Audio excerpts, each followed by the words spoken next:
have been consistent, speaking against the bad government and for the purpose for reformers.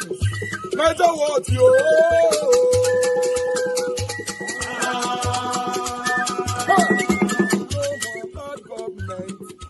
No more bad government. Niger what? No more bad government. Niger what? No more bad government. The only media that have been speaking. No more bad government. The voice of the voiceless. No more bad government. No more bad government.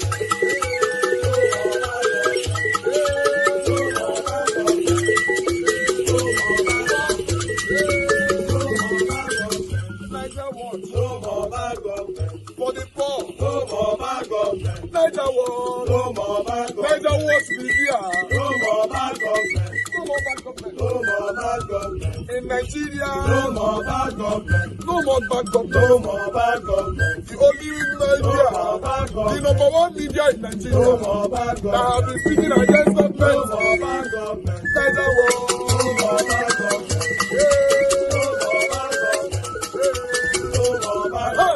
Niger what you? The voice of the voiceless. The voice of the voiceless.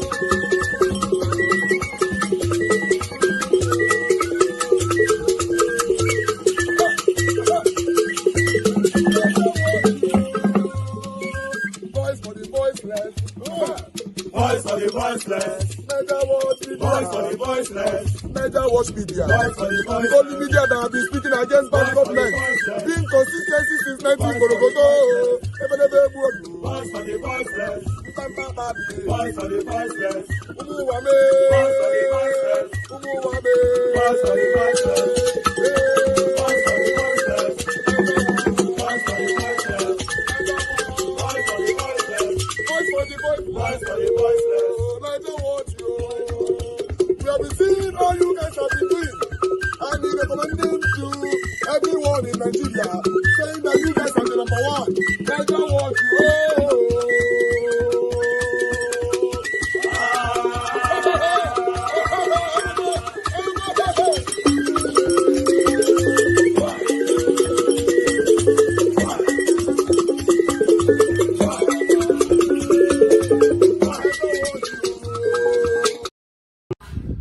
There is so much confusion everywhere. Nobody knows where the country is heading. Different things are just happening. You see, the political environment is becoming toxic. Every region now is defining their political space. Every region is protecting their political territory. That is a form of restructuring. Let's start with Yoruba land.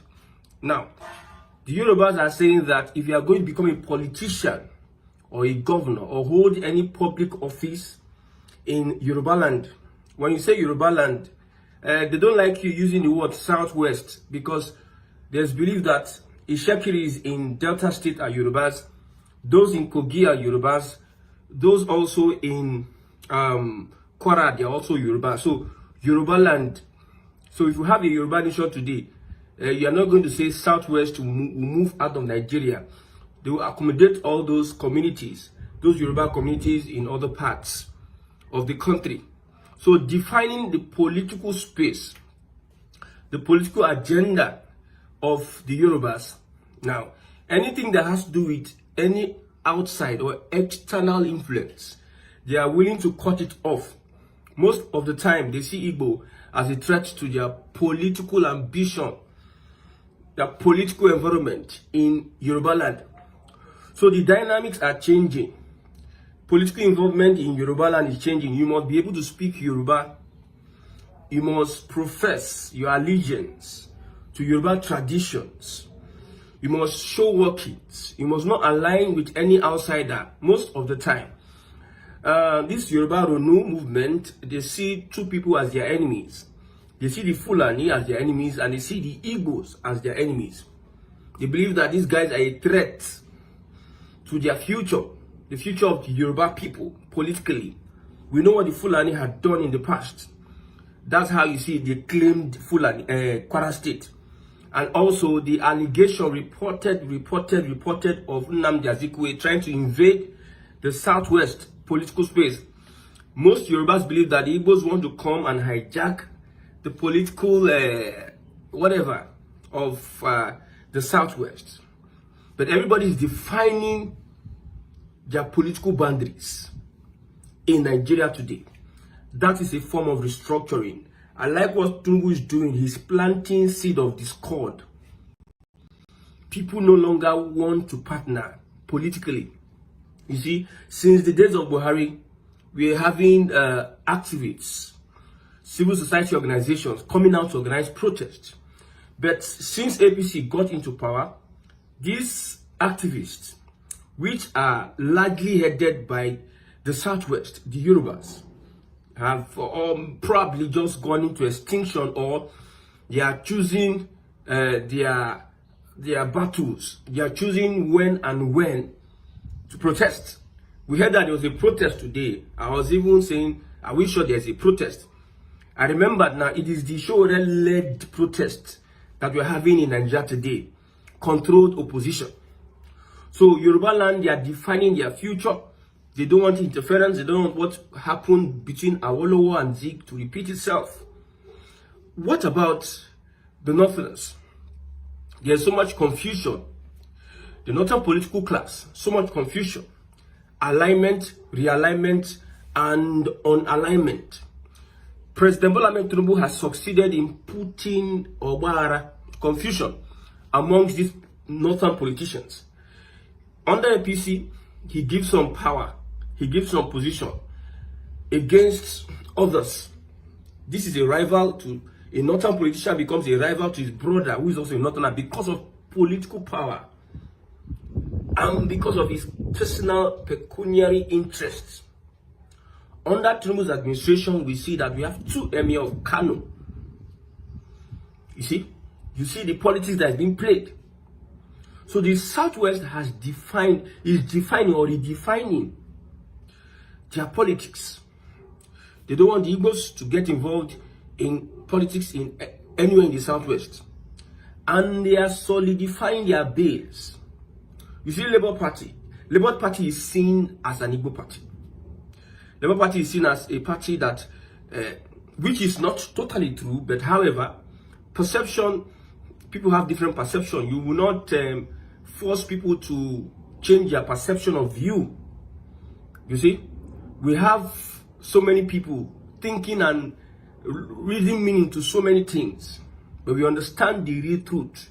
But however, the perception is that Labour Party is an Igbo party, and however, Labour Party is intruding into, the Igbos are intruding, using Labour Party into Lagos State politics. But we know that it is APC boys that are running the show. Politics is a dirty game, so they are playing the dirty game, using IPOB, using Igbo obedience as cover for them wanting to seize the political power that they have been controlling for over 20-something years in Lagos State. So an excuse is using the Igbos want to. Now, the Northerners are confused. A Northerner came out to say that we don't need to align with the Southeast because it's obvious that the Southeast does not want to align with us. So we need to also solidify our base. Let the Hausa Fulani bond come together. This is being said by a Fulani. We know that the Fulanis are those that will say such a thing. Let the Hausa Fulani come together and find alliance. A true and reputable alliance. Many are complaining that Tinubu's administration is trying to destroy or lay a foundation of hatred between the Northern political class and the Southwest political class. So they are trying to redefine their alliance. You see an Erufai who represents CPC faction in APC. He's taking away his henchmen from APC. The CPC faction is with Erufai, inherited from Buhari. You see, when Buhari made that statement that he will not leave APC, all these ones now political jingoism. We know how the Fulani behaves. So Tinubu has succeeded in making sure that other regions do not have a defined political, divine politics. They have not been able to define what politics will be for them in the next coming years. The Middle Belt, which seems to be part of Arewa, they are saying that we are no longer going to join your Arewa. We are not supporting Arewa. So what does the North want politically? Because it is clear that nobody wins an election without another region. Be it as it may, nobody wins an election with another region. Somebody was just saying something the other time. I looked at the person and said, this one doesn't know what he's saying. He said the Southeast is not a formidable political bloc. And I came online and I said something about, okay, we understand the role, the politics that is being played to reduce the voting power of the Southeast. We know the population of the Southeast in Nigeria as a whole. We know the population of the Southeasters, of Igbo men, the Igbos, in Lagos, in the Southwest. We know the population of Igbos in northern Nigeria. So this voting is circulated. So if you are looking at the region and you think that they don't have the voting strength, they have over 50 to 60 million people who can come together and decide their future at any point in time.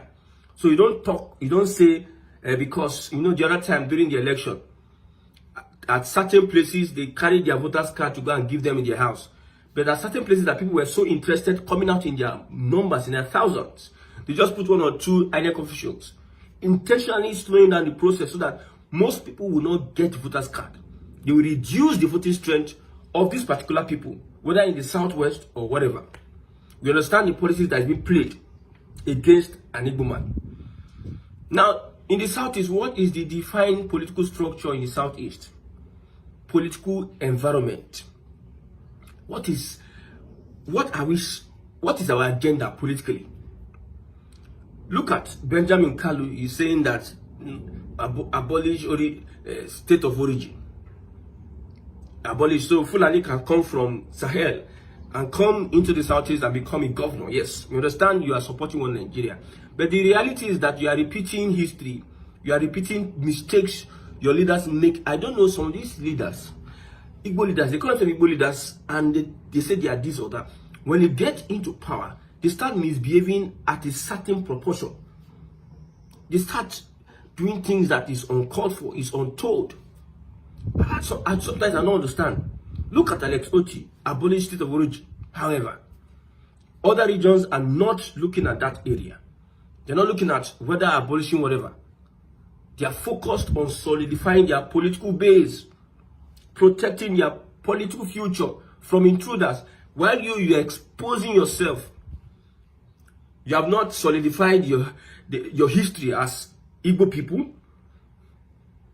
your literature as Igbo people, your culture is not. We are losing it, and you are introducing abolishing state of origin. How does that make sense?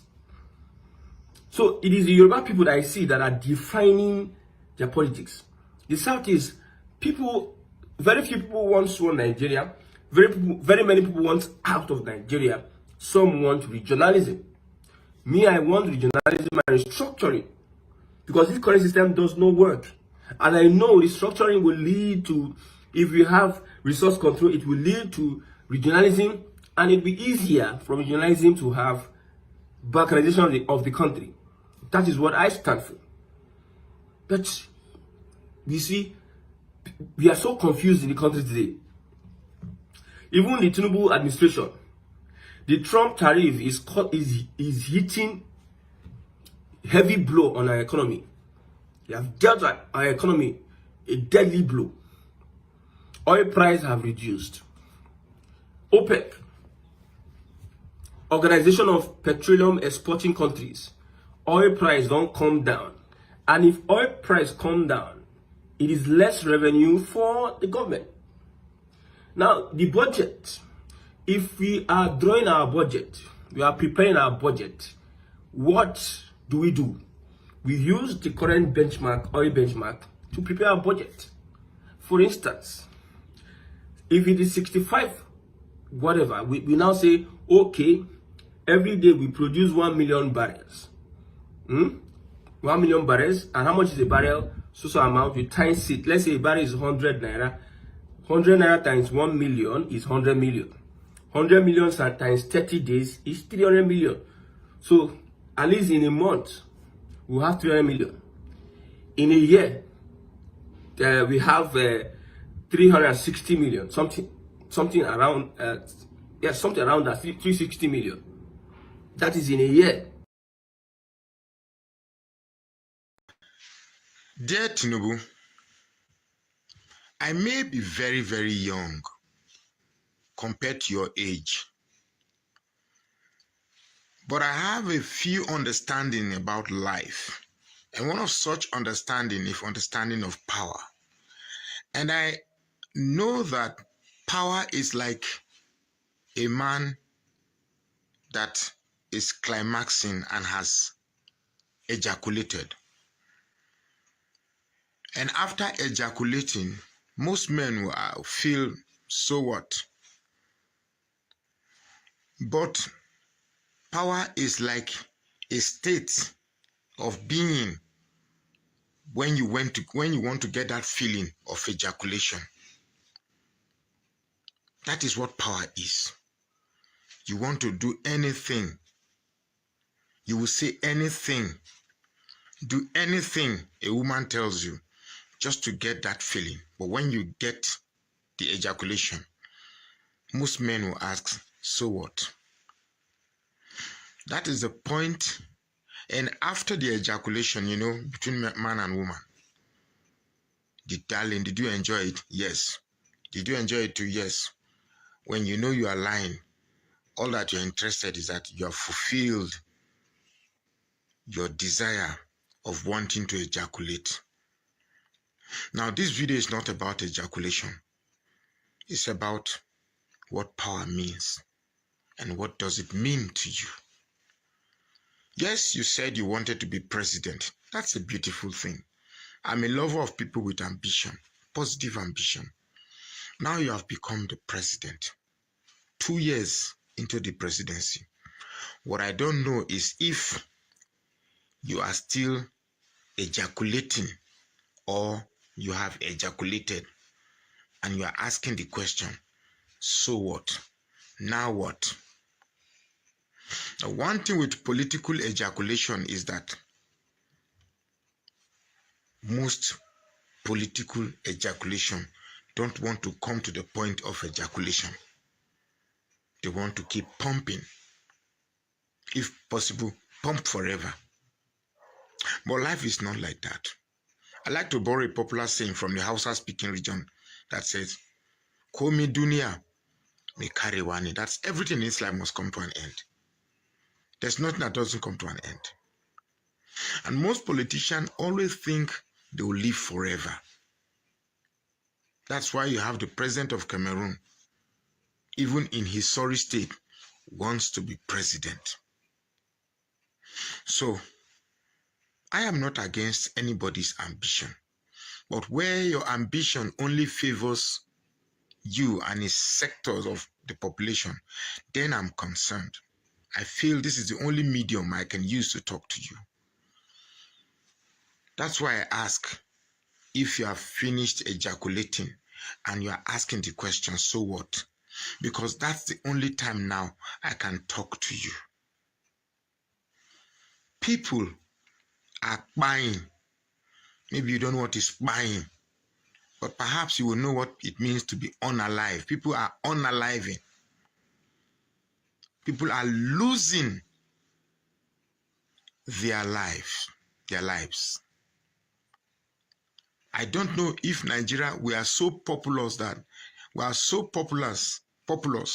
that losing lives doesn't matter because we are so many, so we can afford to lose some. I don't know if because food is not a problem to you, maybe you do not understand that people are suffering and are finding it difficult to feed.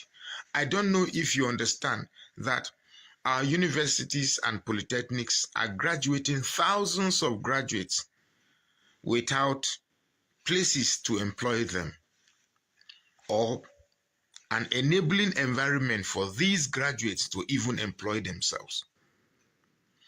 The consequences of this growing population without places to employ them is crime. the wave of crime will increase. Now, more importantly, that Nigerians are enduring the hardship of hunger. It is even more ridiculous that life expectancy has drastically reduced because of raging or marauding headsmen and terrorists.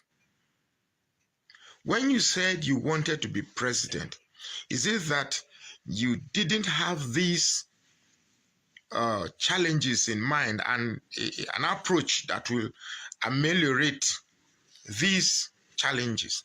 Because the issue of terrorism, hunger, didn't start with you. It only worsened with you. Now, I like the fact that I understand the fact that politicians like lying to themselves. And for some weird reasons, they believe these lies they tell themselves. Now, you will tell yourself that the economy has become better than it is before. It's a lie. Life, security has been better than before. It's a lie. There is no aspect of governance, whether it's the economy, whether it's education, healthcare, security, nothing is good. Everything is bad. Now, I am not in a position to call you names. Like a copper said that you are a terrible president. That is, one cannot gainsay that. This is by far the worst experience of any governance that I've experienced, approaching 60 years. So I ask, have you finished ejaculating to the point you are asking the question, so what? We cannot continue to exchange our sufferings for your political ambition. You have 2 more years for your first tenure. Perhaps, if God allows it, you can have a rethink and approach governance squarely. Most leaders before you have failed because, to me, most African leaders are mere tribal champions and not national champions. The idea that people of a certain ethnic locations are more suitable to head certain parastatals at the expense of more qualified people who may not be from your ethnic geopolitical area is one of the banes that has trashed Africa to where it is today. There's a young man in Burkina Faso that is doing so well. Why? Because he has put the country first, not his tribal enclaves, not his religious belief, but the country first. I tell you, people are suffering. People are suffering. Nobody is coming after you like your son said, Sheyi. They keep coming after my father. Nobody's coming after you. And certainly not, you are not the greatest president that has ever ruled this country. I don't want to qualify your leadership. Just do what is right. That is the least every Nigerian can ask of you. Do what is right. Right. My name is Magnus Oraka. Please follow this page and share this post now. Urobomisi Agwario. Yeah. Saudi Arabia has now restricted or placed a ban on Nigeria as well as other countries from entry into Saudi Arabia, even for all visits, including the popular Hajj or pilgrimage to Mecca that is in Saudi Arabia. As I talk to you, in a government communique that has now been obtained from the website of the country, they have placed a ban on some countries in Africa and of course in Asia. Nigeria is part of it, but taking a look at the list, Egypt, Morocco, Algeria, Sudan, Ethiopia, India, Tunisia, Nigeria, Iraq, Bangladesh, Pakistan, Yemen, Jordan, and Indonesia have now been officially restricted from ever entering into Saudi Arabia, even if you have a valid visa. Now, if you hold a valid visa, according to further information, you can enter the country before April 13th, and that's fine. But moving forward, even if you hold a valid Saudi Arabia visa, you will not be able to enter Saudi Arabia from April 15th. Daring it will give you a 5 years ban. Now, the funny part is this involves business visas, both single and multi-entry, tourist e-visa, family visa, and of course the popular Hajj or pilgrimage to Saudi Arabia by Nigerian Muslims and around the world fall under the tourist e-visa, and it means that they are banned. So they are not even concerned about how much or whatever the benefit it is, spiritual, business, psychological, mental, social, whatever benefit it is. This country that have been listed, they have now officially restricted or prohibited them for even applying for the visa because it's no longer available for application. Now, if you take it a bit further and say, what's the implication? Before I even get deep into this will help. Man, laugh. At this point, I will laugh.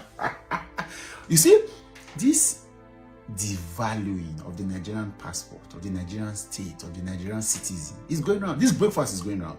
For some of you, one will tell you, let's fix this country. Let's talk about the issues of this country. Let's look into all of the issues, the dimensions, and let's look at how to solve them. You think that you are exonerated, you are immune. Now, the breakfast is not just eating. So, rejecting visas from countries like South Africa years ago, United States, Canada, you felt it was a few. For some of you, you hid yourself under, there are some scholars in the north. They have never been anywhere else apart from Saudi Arabia.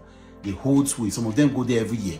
Because from data that have been collected now from the Nigerian Hajj Commission, that is under the presidency, it was accurately 51,447 Nigerians went on Hajj pilgrimage alone from Nigeria in 2024. I'm telling you, 2024 alone, 51,447. Imagine if each of these persons spent 1 million at least. That's almost over $500 million naira. Let alone, it's not possible because for visa application, for feeding, for what's it called? For flights, for accommodation, for all of the things they are going to do, a lot of the payment they are going to make, and here and there, these guys will spend so much money. Yeah, the country is jettisoning all of that and say, stop coming. 51,000. I went on to do a bit of research about all of this, and I was shocked to see that in all of these details, over 51,000 were from north of Nigeria, the same place that is the headquarters of poverty in Nigeria. So much money is still being spent in having people. And the funny part is that a lot of this, 70% of the time, this is government funded or government subsidized. I can tell you for free. Government funded, government subsidized. You are seeing the list, Adamawa, all of this, Bauchi, everybody, people running them. Then from the south, you would see that a total of 6,997 from the south. Of course, the southwest having more of that, and of course, Edo State being also because of the north of Edo State. Moving forward, you saw that all of that, over 51,447 persons went. So Saudi Arabia said, we don't want you anymore in our country. This is a cause for us to fix the problem. We are losing value. There's no rock bottom. We are gradually disintegrating and decomposing. Everybody is disassociating themselves with us. This breakfast is going around ethnically. To look at your book, Wike and the Elections. This is how you described Wike here. You said every generation has a knack for throwing up men like Nyesom Wike. I'm reading from the article entitled The Grudge March. Sam Omosaye wrote that article on the 8th of August, 2022. Every generation has a knack for throwing up men like Nyesom Wike. Without him, we will yawn and yearn like disappointed moviegoers. He has all the ingredients of a movie star. Who is a movie star? He can make you laugh, smile, grab, curse, keel over your seat in either praise or rage. Wike at once can play comedian and Dr. Death. When he makes you laugh, you will take an inventory of your ribs after the quake. When he drives you into temper, you will collapse your blood pressure. You will collapse your blood pressure monitor. You want to hug and choke him at the same time. Tell me more. Wike is an interesting character. We saw more of him during the election when Atiku Abubakar kind of wrung the carpet under him for the PDP ticket by making a deal with Tambua, because Wike was on the path to victory at the PDP primaries. So they deprived him of that by that coalition. Atiku told him that I'm the master. Yes. You are the boy. Yeah, the other people did it. Some northern PDP guys who didn't want a southerner to get the ticket, so they gave it to Atiku. So after that Wike came out with all claws and came out with the G5 and became a dramatist, as they paint them with the sweet us, and that's how he started playing the game of PDP leadership and PDP crisis that we still have up to today. So they created a problem for themselves about it. I know the party leader was not supposed to be in the same region with the presidential candidate, and he said that man, two of them cannot be there. He called him prodigal father. Because he placed him there. Yes. Yes. So he betrayed him. He betrayed him. That's politics, right? Politics. It's about betrayal. It's terrible. Is it terrible? It's terrible. I thought politicians enjoy it. They tend to enjoy it. It's part of the game. I mean, you don't go to politics thinking that the man who attended your child's birthday party and showered gifts with him wouldn't be calling for your head tomorrow. They like it's the way it. Of the game. It's the game. It is a game. One governor, it's not a governor, now told me, it's a game. We all know it's a game. Yes. It's cynical. It's cynical. So he was betrayed in the PDP. He was betrayed in the PDP. After doling out millions. Billions. Billions. Because you mentioned it here. Yes. Spending money on the party. On the party. At one time they called the party Wike Inc. PDP. At one time they called it. He went to Edo State now, wanted to resolve an issue. And then they started asking for money. So he left there. He said he wanted to go and resolve an issue, and they turned into tax collectors. But he was good at doling out money. He was. How come we dole out money that way? It's the way of Nigerian politics. But show you, as I said earlier, money is not always sufficient in politics. Is it sustainable? Well, until our people believe that we can do without it. They say that even everywhere in the world, money is the mother's milk of politics. That's what they say. But when this money is coming from state coffers, is it not? Well, I don't know. You accuse the COA. You accuse the COA here. Yes. So if you can accuse the COA here, yes, for spending Delta's money, yes, because it was reported. But so it was reported that he was using Delta money. So what about Wike? Well, I don't know where he got his money from. It might have been from the state coffers. Who knows? So at that point, what was Siwaju's camp thinking? Thinking about yes, what? about Wike and the PDP. Because at some point, if your enemy is fighting each other, what do you want to do? You scatter them. You help them. You help them. You help them scatter it. You know what Napoleon said? He said when your enemy, if your enemy is fighting, you should not is confusing or going down. He said don't interrupt, making a mistake. He says he's making a mistake. Don't interrupt him. So let him keep continuing. So I see why you enjoyed it. If you're a politician, won't you enjoy it? Your enemies are breaking up. You know that, remember we're talking about 2023 election. It was about the enemies who broke down. Kwankwaso was PDP. Obi was PDP. Atiku, PDP. All of them. Wike PDP. Wike PDP. They were all breaking. Obi went away. Kwankwaso went away. What was left? So there were 3. And Fashola used to say it. He said, how can the mathematics work? When you divide 1 into 3 and want to fight another one, you can't win. But there was division in the APC too, was there? There was not about that much. The division was only at Buhari's end, Buhari's side, when they were trying to.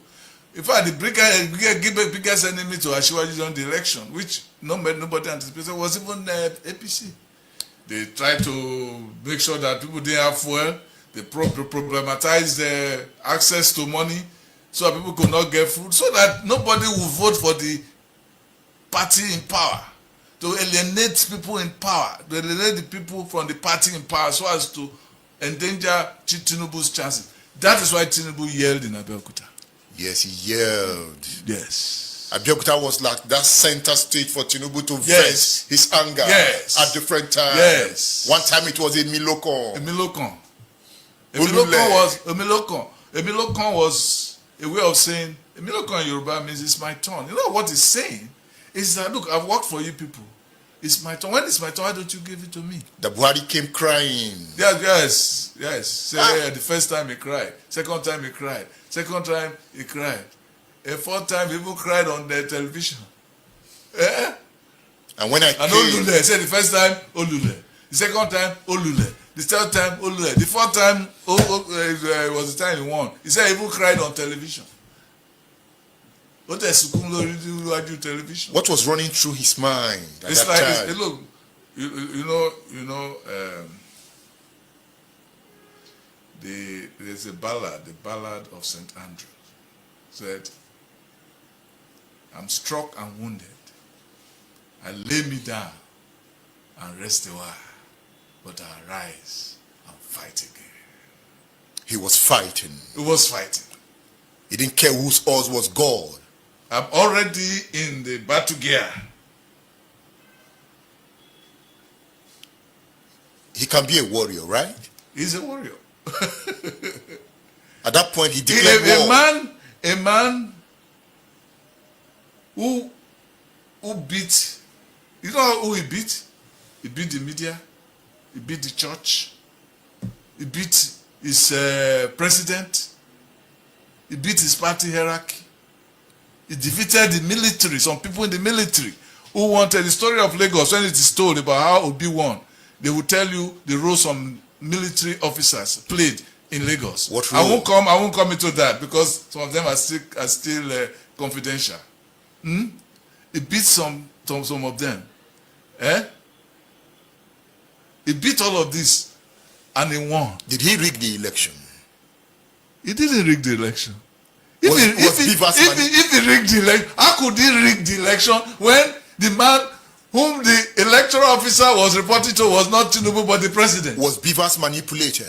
I don't think there's no evidence of that. But you it's like you were suggesting something was going to happen to Beavers before the election. Where there was fear in your article. There was fear that something might happen to Beavers. So I was wondering, okay, is it that Sam Amasaye knew that Beavers would be manipulated? No, there was some fears about that. So we didn't know.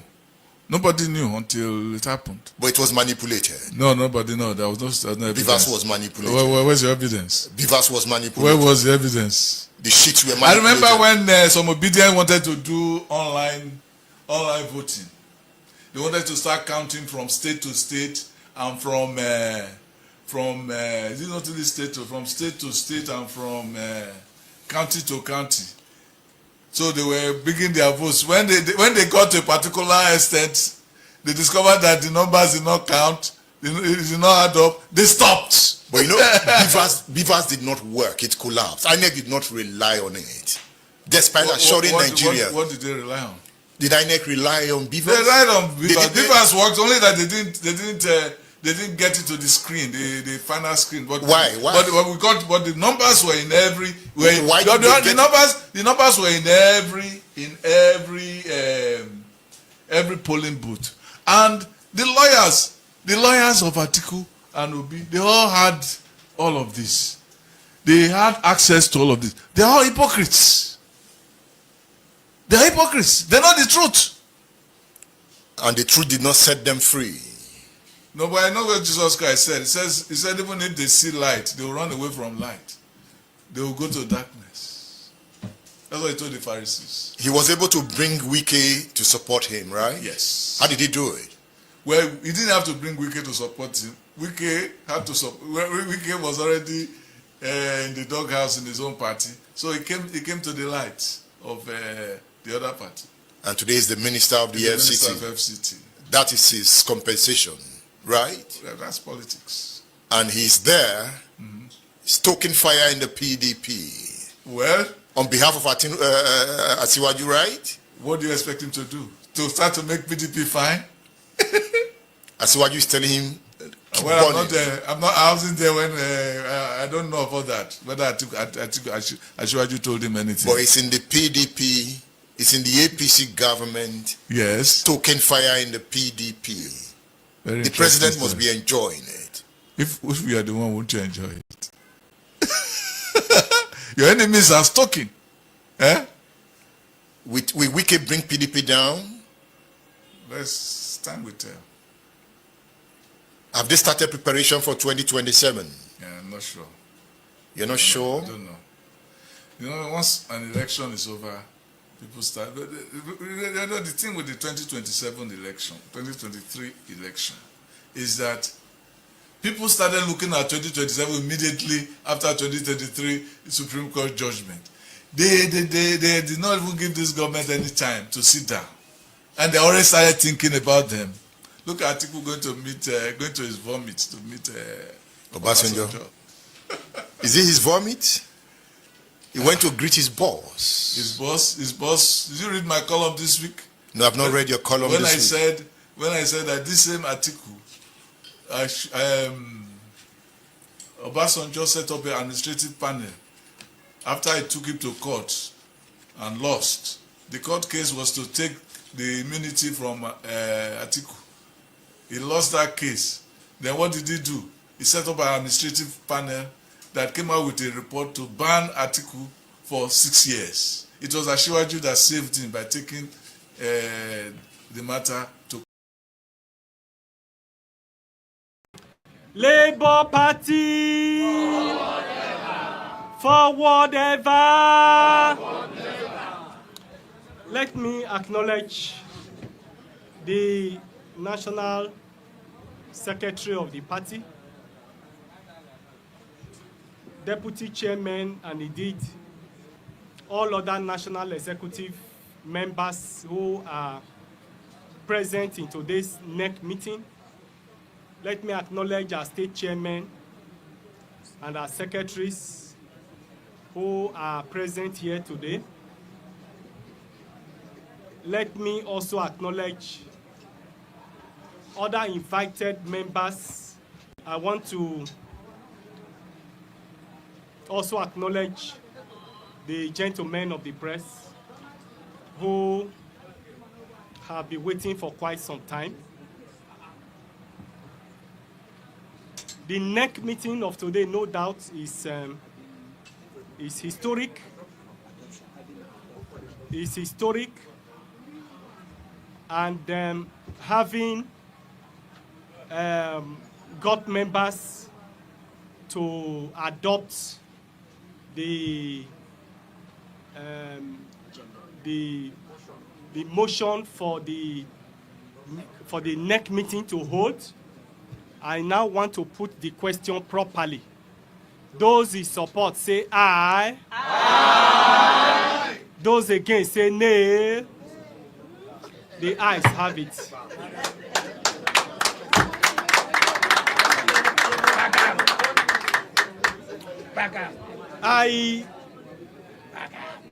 I my usual manner, I like to speak without reading a script. But because of the historic nature of this gathering, of this NEC meeting,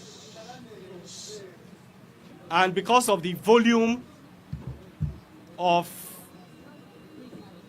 what is contained in the address, I want to read my prepared address. I will subsequently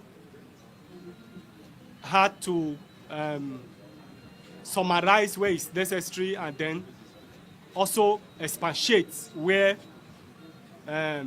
it's necessary.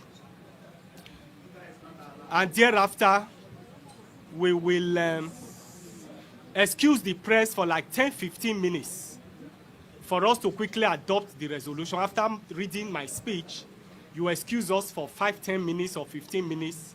We quickly deliberate on the resolution and call you back so that we can read it to you and present it to you, so that when you are leaving here, you leave here with a complete package of what is transpiring here today.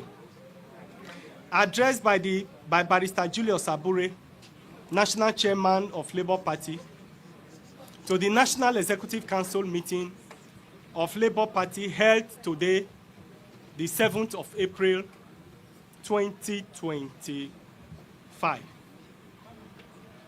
I welcome you all to this critical session of the National Executive Council meeting of Labour Party.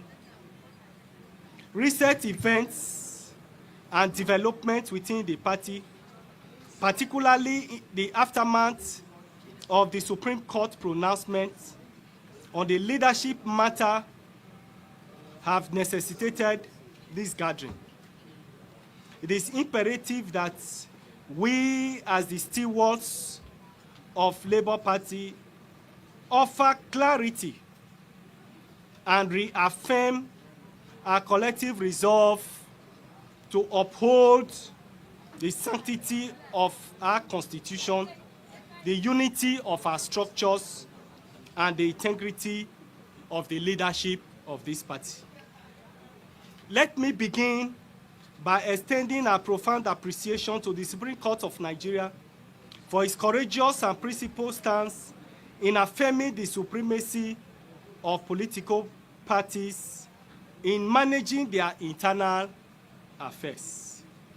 In his judgment concerning the Labour Party, the Apex Court unequivocally reasserted that leadership disputes arising within a political party remain within the exclusive purview of the party's constitution and governance structure. Accordingly, the court declined jurisdiction in the appeal brought by Senator Nanadi Usman, thereby reinforcing the foundational principle of party supremacy and party autonomy. This judgment is not merely a legal victory for Labour Party.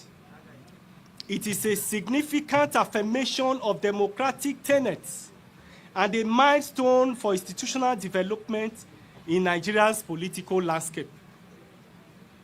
It is, however, regrettable that certain actors, most notably Senator Nanadi Usman, who ironically is not a member of our party, and Delitu Nwo Kocha, have chosen to misrepresent the ruling, deliberately misleading the public and attempting to manufacture confusion through a purported caretaker committee. Let it be stated categorically that the so-called committee is both unconstitutional and illegitimate. Yes. The so-called committee,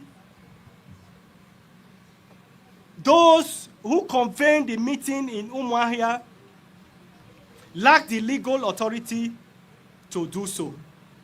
Yes. Neither hold the office, neither are they national chairman, nor national secretary required by our party's constitution. Permit me to provide an unambiguous account of the current status of the leadership of the party.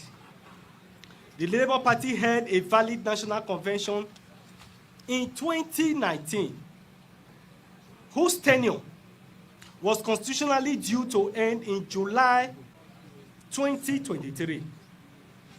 In response to the extraordinary demands of the 2023 general election, our next meeting in Asaba in April of that year authorized a one-year extension, pushing the end of tenure to June 9th, 2024. In line with this resolution and the constitution of our party, a fresh national convention was duly convened and held on March 27, 2024 in Inewi, Anambra State. All procedures, I repeat, all procedures relating to that convention were properly executed, and multiple court rulings have validated the legitimacy of that convention.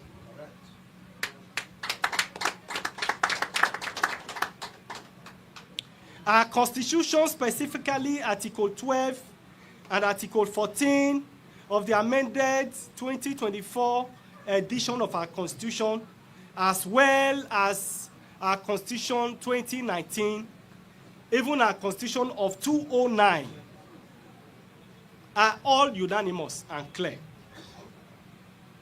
and clearly outlines the structure and authority of the party's organs.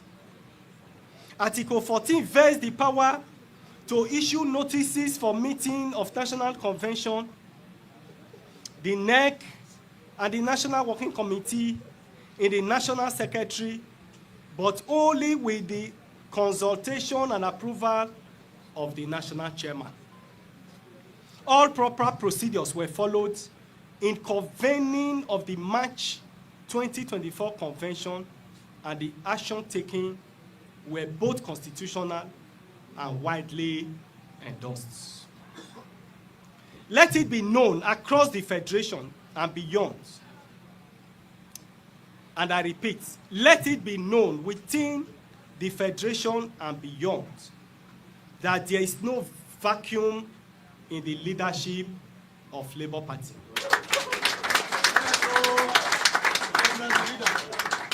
I repeat, that there is no vacuum in the leadership of Labour Party in Nigeria. Yes, sir. The National Working Committee, under our leadership,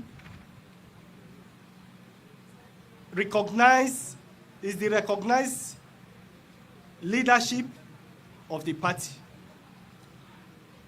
And I want to repeat that this leadership will not cede grounds to illegitimate, unconstitutional actors to take over the leadership of this party. As regards the Supreme Court judgment, I wish to specifically state as follows. In order to clear the misrepresentation that has been perverting the media for the past few days. Number one, the court asserted that the supremacy of party over the internal affair and that of leadership of a political party is not for any court to decide, as it is a no-go area for the court. And so the court did not sack the NWC elected on the 27th day of March 2023. The court, 2024, the court didn't sack that leadership. the court only declined jurisdiction that issues of leadership is not the business of the courts. 2.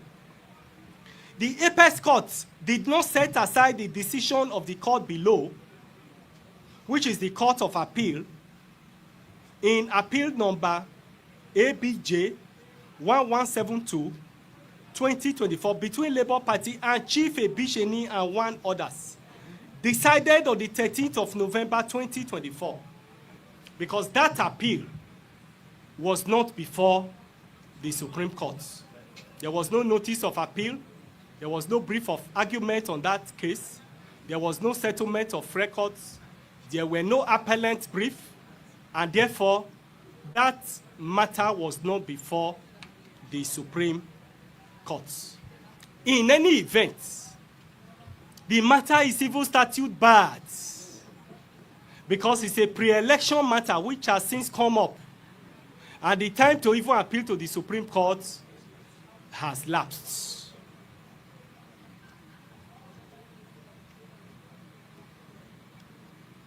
In this case, it was admitted by all the parties that the national chairman of the party is Barrister Julius Abure and his team. And that decision is subsisting and is still standing. That decision was never appealed against and was never reviewed by the apex court. What the court set aside was the reference to it in appeal number ABJ CV 1217/2024 between Senator Esther Nanadi Usman and another against Labour Party, delivered on the 17th of January 2025. And so that earlier decision in Ebisheni's case remained binding and subsisting.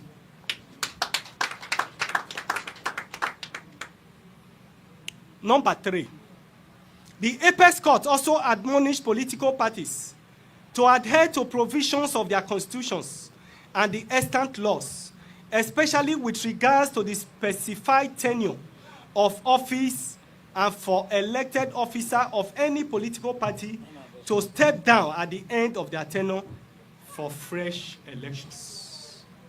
There is no doubt that this obiter statement by the Supreme Court have also been badly misinterpreted and misrepresented.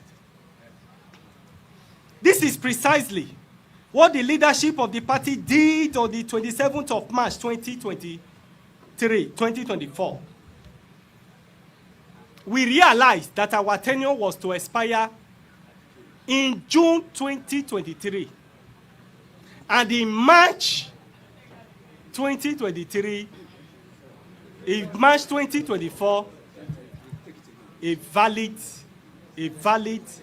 national convention was held. I repeat, this is precisely what the leadership of the party did on the 27th of March 2024, when it convened a national convention to elect new officers of the party before the expiration of tenure in June 2024. The court did not say that the tenure of this current National Working Committee has elapsed. What the court said was that issues of leadership, issues of tenure of the party is an internal mechanism of the party. And that it is the internal mechanism of the party that produces leaders of the party. And that for the purpose of emphasis,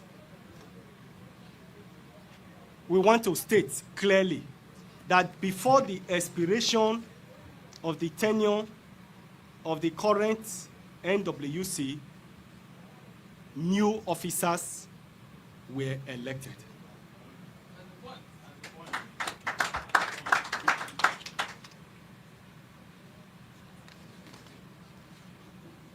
For the purpose of clarity and for the purpose of educating our people, particularly the media, we want to say that the executive that was elected in 2019, whose tenure was renewed for 1 year in 2023, and which expiration was supposed to occur on the 9th of June 2024, a new national convention was validly convened and new officers elected.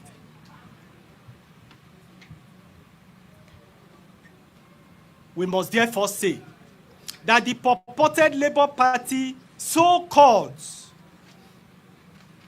caretaker committee emerged through unlawful, illegal, crooked, unconstitutional, and mischievous means.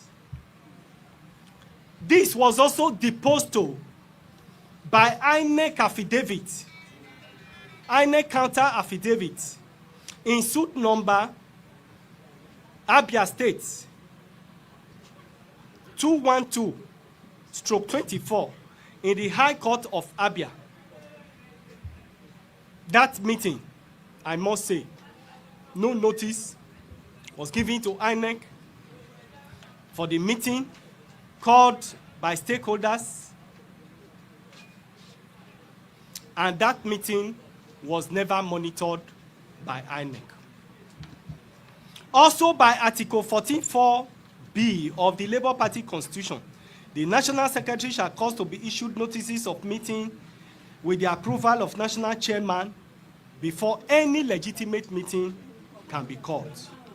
INEC regulation also posits that any notice for any valid meeting where officers will be elected or where there will be a change of leadership, the notice must be signed by the National Chairman and National Secretary. By Article 13(1)(b) of our Constitution, the Labour Party mandates only the National Executive Council meeting to have the powers to establish ad hoc and all other standing committees of the party. What took place in Abure was not a NEC meeting, and therefore had no power whatsoever to have set up any caretaker committee. By the above provisions, no meeting of Labour Party held on the 4th of September 2024. No caretaker committee was set up. There is no provision for even any caretaker committee in the Labour Party Constitution. In any case, no vacancy existed that would have warranted the setting up of any caretaker committee. As stated by the Apex Court in this decision, the tried position is that a party is supreme over its affairs. The members and recognized organs of the party are being governed by authentic leadership elected by them on the 27th of March 2024. Therefore, the purported caretaker committee are meddlesome interlopers, troublemakers, whose only mission is to retard the progress of the party and are looking for collaborators. And we want members of the public and all Labour Party faithful to treat them as such. All the benefits recorded by the party in 2023 general election is what they are out to destroy. It's what they are out to erode. And this party leadership, the NEC in section, will never allow them to so do. To our teaming members and steadfast supporters across Nigeria, we assure you that Labour Party remain united and committed to the vision of delivering transformational leadership in Nigeria. we are determined to change the political trajectory in Nigeria. Our mission is clear: to usher in good governance, ensure security for our citizens, drive economic development, provide jobs, and invest meaningfully in infrastructure.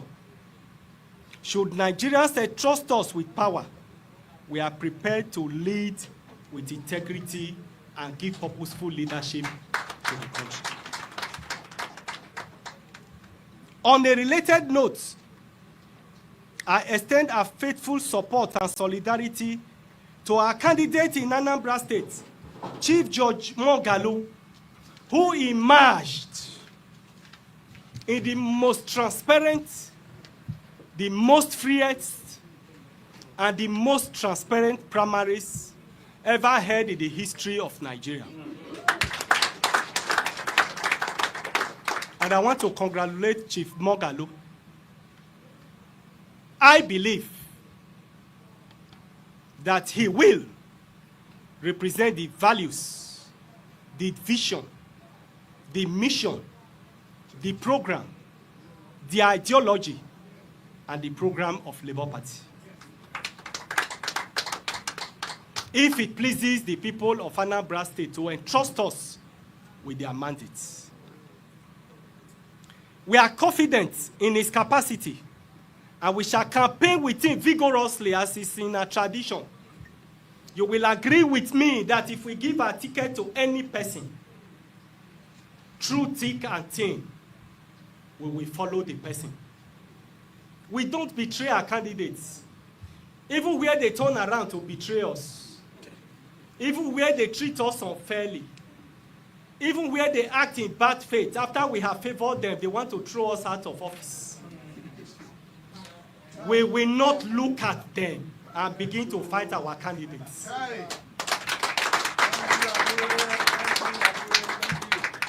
You will agree with me that all our candidates in 2020 general election, we followed them everywhere, even to Sambisa forests. We will do the same. We will do the same with Judge Moghalu. We will follow him, even to the most troubled spot in Anambra State, and join him in that campaign. And I believe that the people of Anambra State will follow us and give us their votes. I'll give them transformational leadership, proactive, pragmatic, dynamic, result-oriented leadership.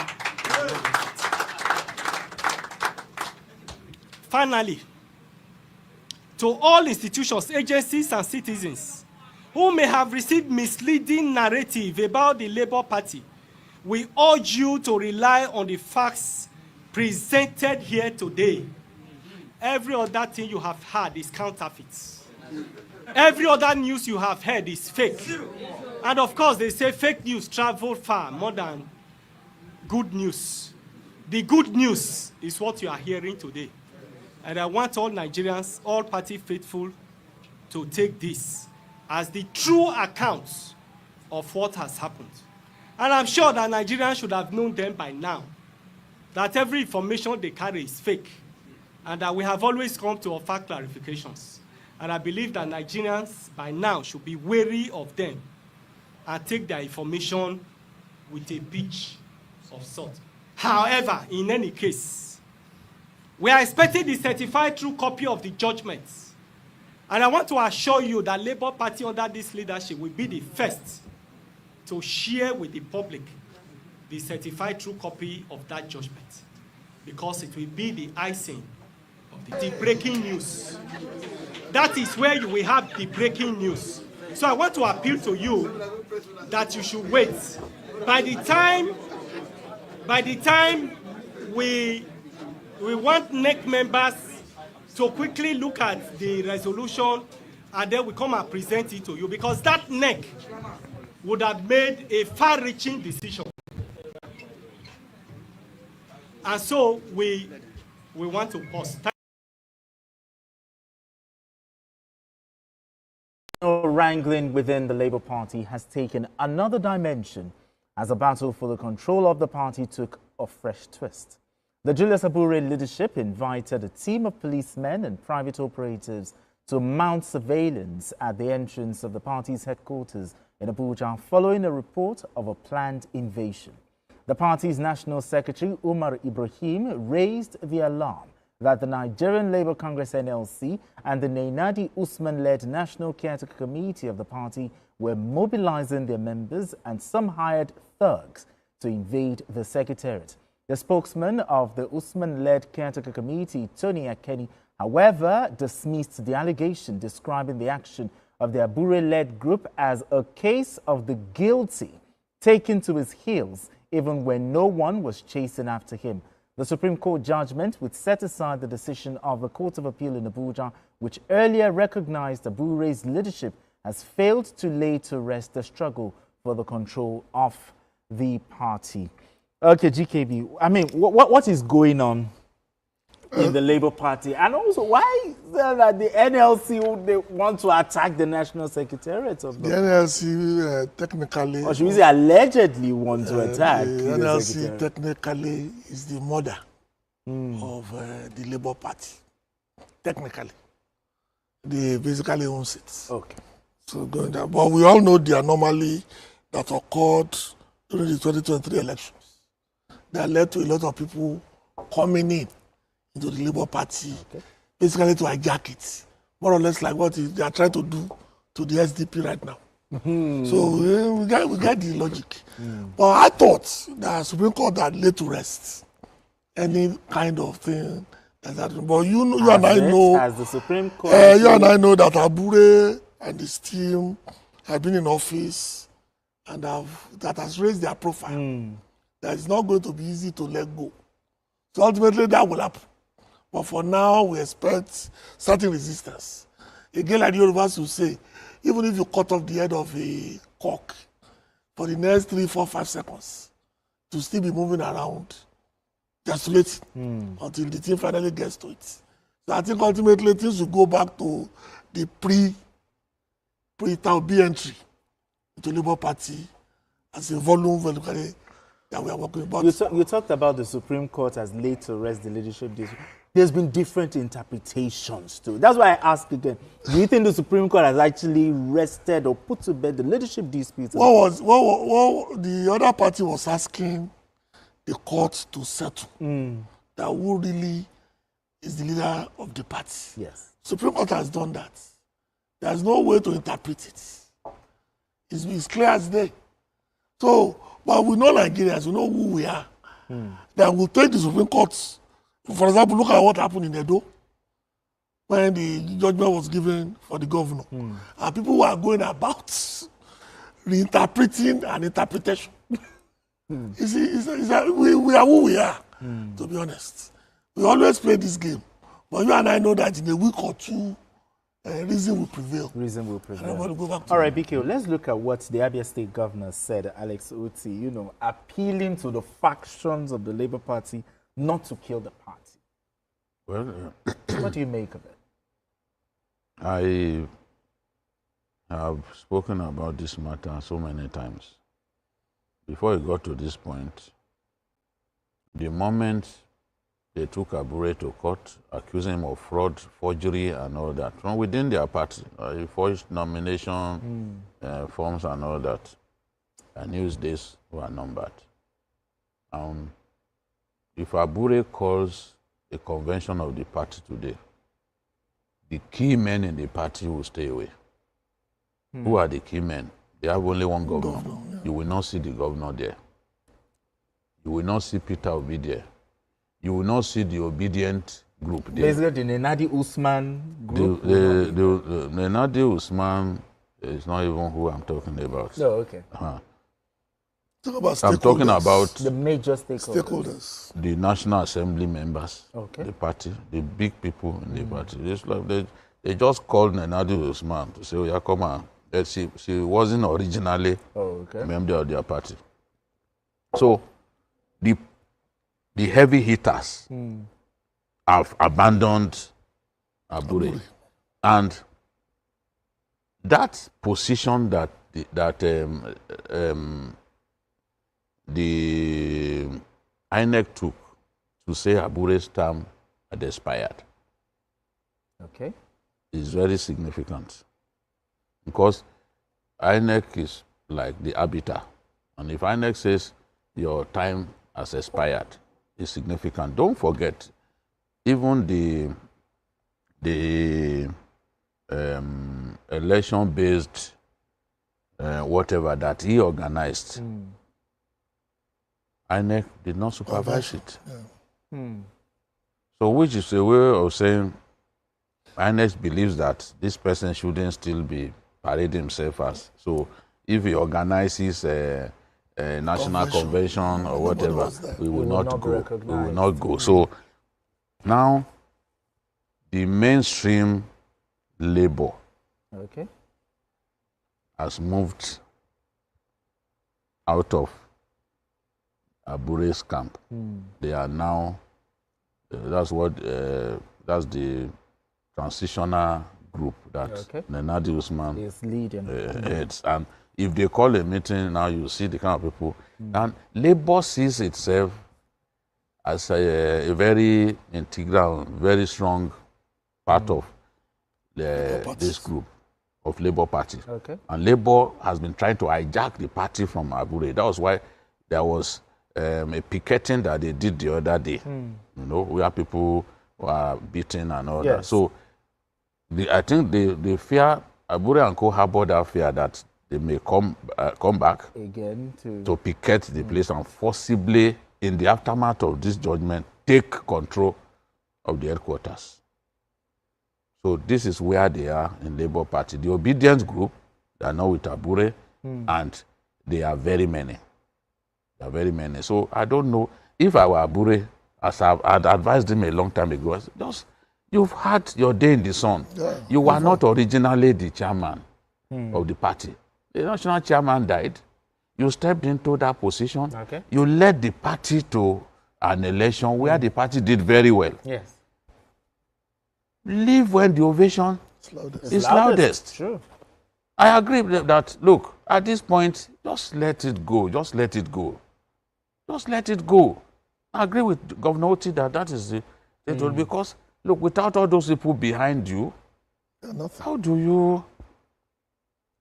Governor Otti, they did local government election on the platform of a different party in the state. So it's like a cadaver of Labour Party that is presiding over. Skeleton. All right.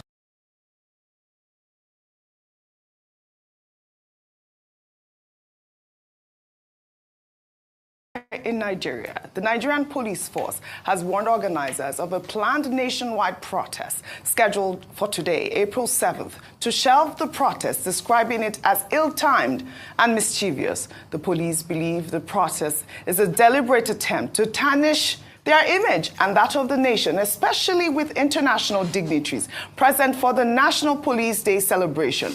Well, in a statement, the police advised the organizers to engage in dialogue with the government. I mean, Nigerians will say that's all young people have been doing, engaging in dialogue by posting, you know, their complaints on social media, be it to, you know, X or Facebook or whatever it is, whatever means there is. But now we're seeing some sort of, like Dr. Batia said, is there a time that will come in Nigeria where we're allowed to go out and protest in peace? No, there's actually been a time like that. You know the time it was? It was under an administration of a man called Goodluck Jonathan that believed that people had the right to be able to protest. So he allowed them protest, and in fact, they shut down the country for the first 10 days in the new year over fuel subsidy. But yesterday, I was watching that video all over again. All the people that spoke against fuel subsidy removal there today, they're all quiet. Where are the likes of Pastor Bakari? Where are the likes of Mr. Falana? Where are the likes of Femi Kuti and everybody that spoke against fuel subsidy removal then? They're all quiet. So there used to be a time where people actually were allowed to protest. And in fact, we celebrated that time.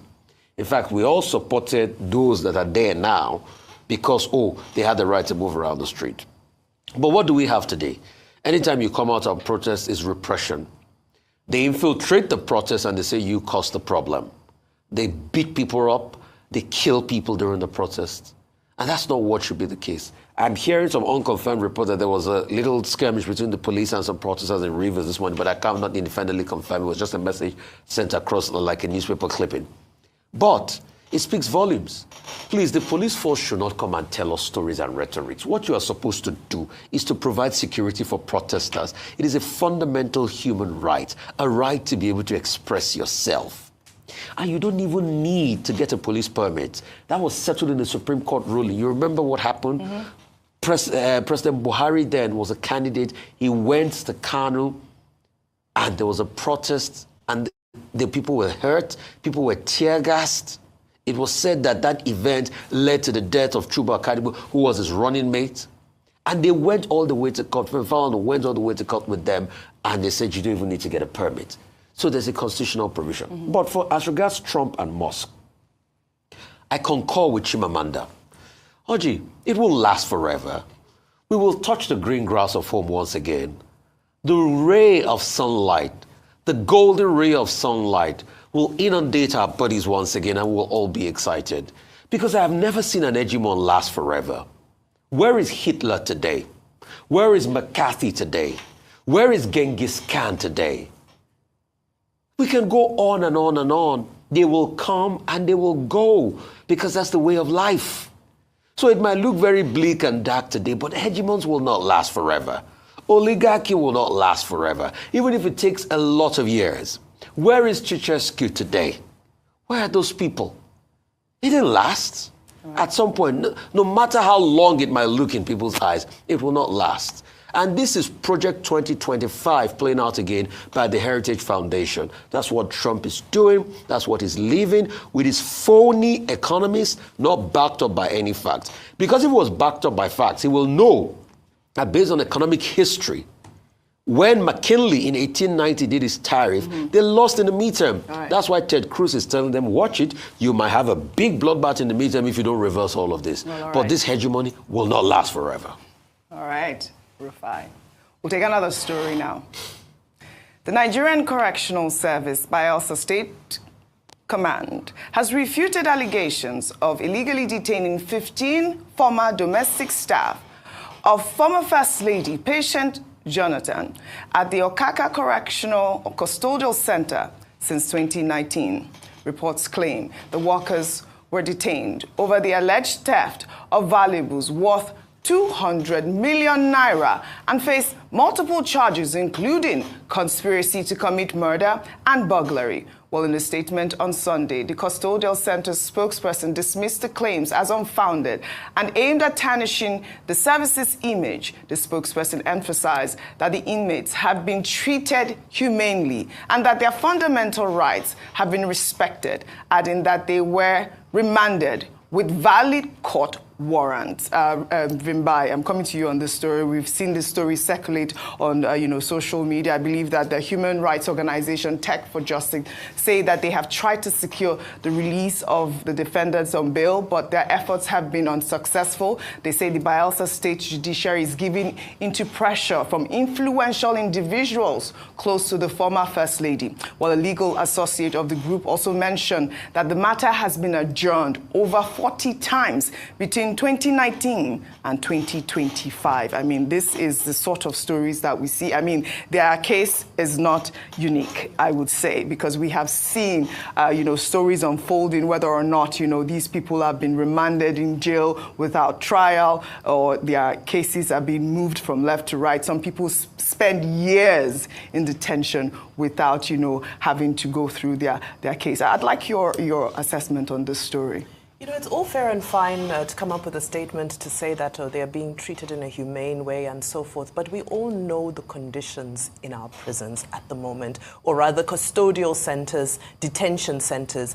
We know that the conditions there are not humane in any breath whatsoever. It's not, it hasn't been long since there was the entire controversy around Bobrisky and having to be held elsewhere as opposed to the actual detention center. And all of this corruption, at the end of the day, boils around the conditions that inmates are said to serve under. And they may be detained. Even those who are convicted have rights too to be treated as basic human beings. Now, in this case, the human rights organization that is saying that they've tried to secure them bail, and the bail is being opposed by, forces or pressures are very high up there, is unfortunate. But also, these are very huge crimes. These are very huge crimes.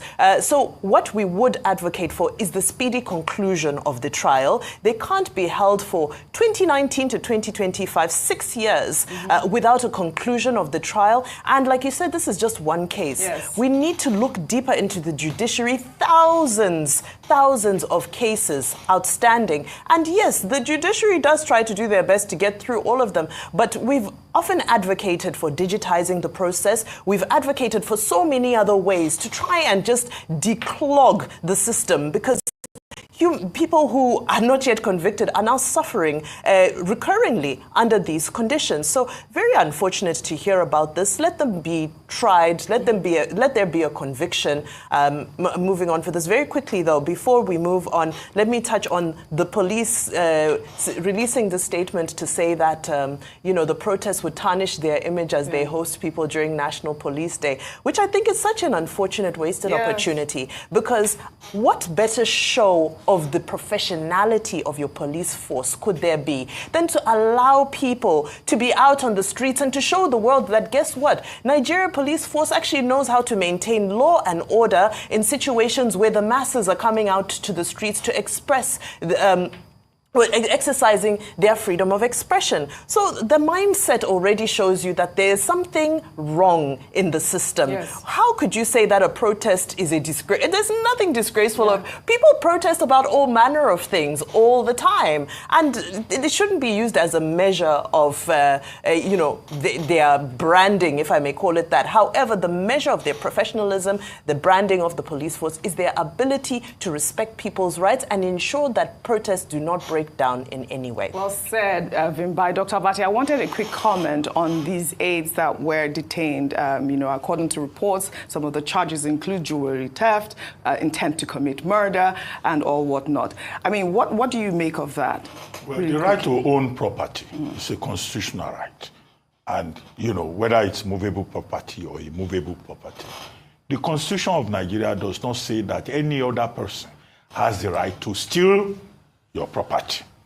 Where there is theft or burglary, you have the right, whether you are high up or middle class or whatever, to seek redress through the law courts.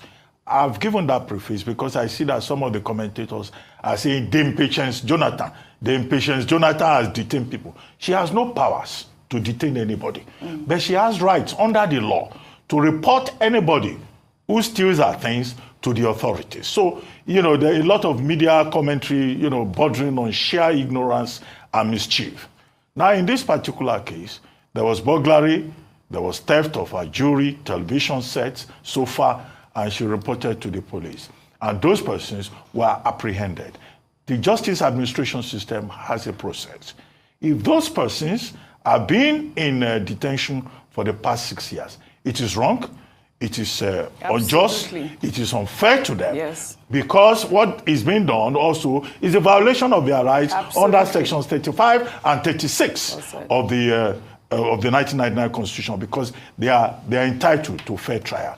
But we know in Nigeria that the wheel of justice grinds slowly. So the problem here is with the justice system. Nobody should be in detention for up to 6 years for any offense whatsoever, except it's, extraordinary circumstances, maybe capital punishment, or there is a risk flight. Even then, 6 years is a long time to be trying a matter involving theft and burglary. Well said. The Okaka Custodial Center Controller General, Assistant Controller General, has said they are following due process. They were still in court in March, in April. Now, what is all this going back and forth? We're told that it's the prosecutors that are delaying. Justice delayed is justice denied. Yes. So the political imputation into the matter, I think, is wrong. Yes. The NBA, we're told, has tried to intervene to talk to all the parties involved. The problem is with the judicial process. Right. The problem is with the justice administration system. The problem is not with Dame Patience Jonathan, who has every right under the Constitution to report where criminal actions have been taken against her property. Well said. Well,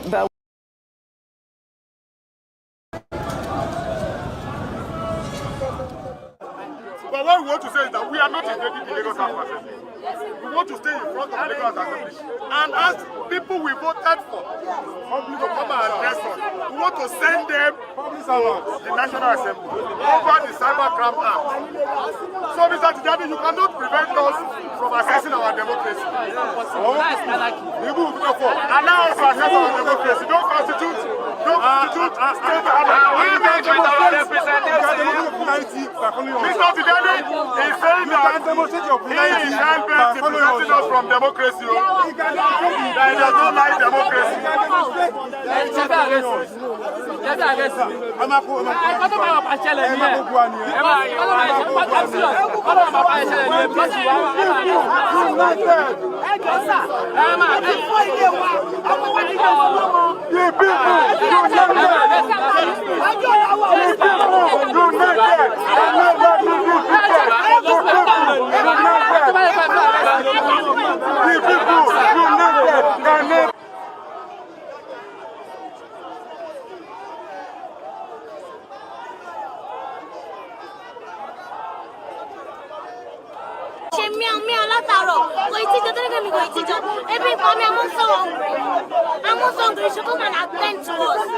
The animals should be safe as well. Not only women alone. The animals need to be free as well.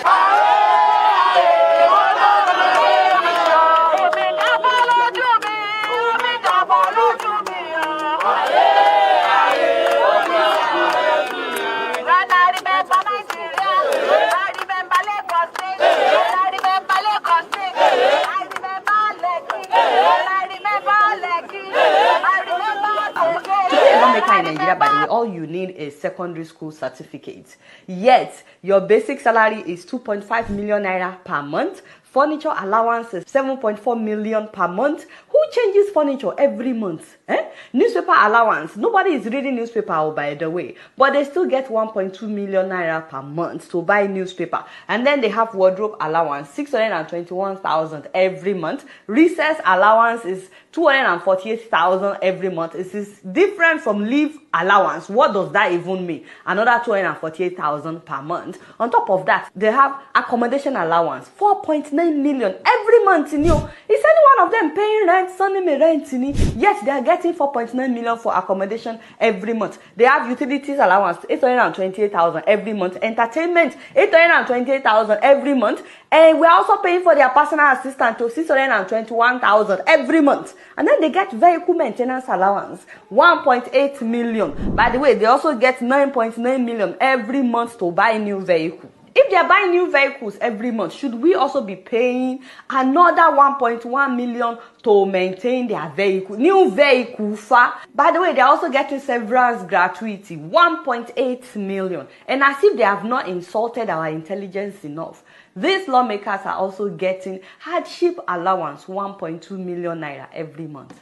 What hardship? What hardship are they facing? Now, despite all that ridiculous amount, all that ridiculous allowances, the money that they are given, which they are supposed to use to develop their constituencies, they are also pocketing. Many of them are also pocketing it. This year, by the way, they increased their constituency allowance. The senators increased their own from 200 million naira a year to some of them are now getting 400 million, some are getting 500 million. They call them senior senators.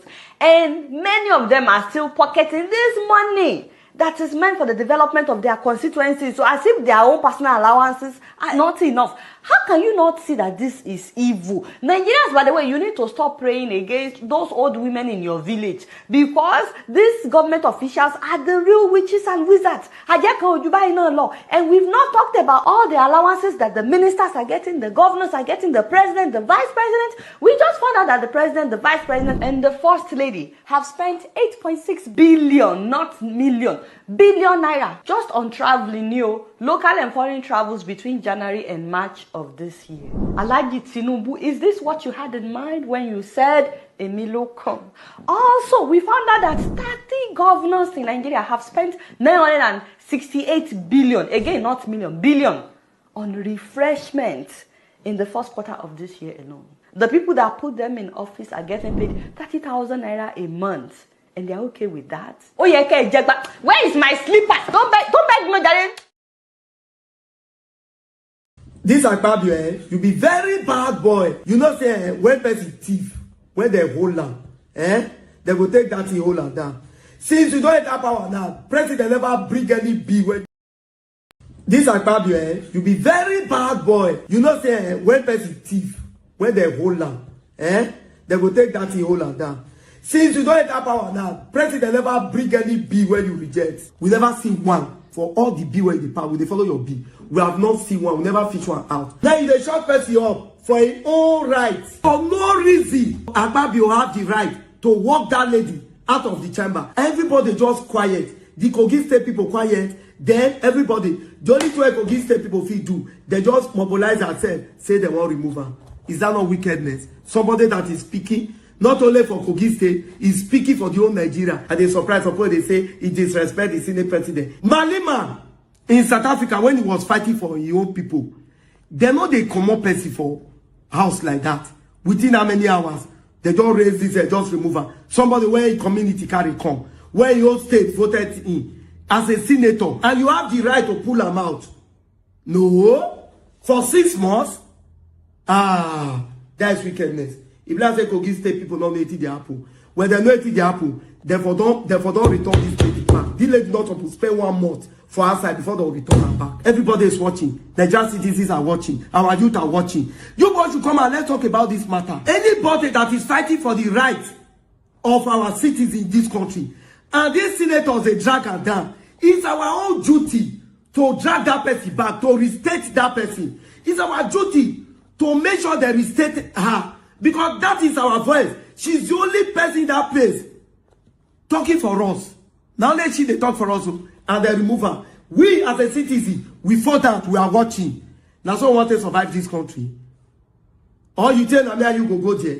The only person go there, they throw away. So where is the voice? If she do this thing, they silence her. If anybody want to talk again, do you think the person will agree talk? The person will agree talk because the first person talk they throw away. The citizens are watching. On that point, we're supposed to talk, but if we feel restate and back, everybody that has 1 or 2 things to talk, they will come and they will talk because they know the people is right behind them, the citizen is right behind them, the youth is right behind them. Without that, we go nowhere. So that is it.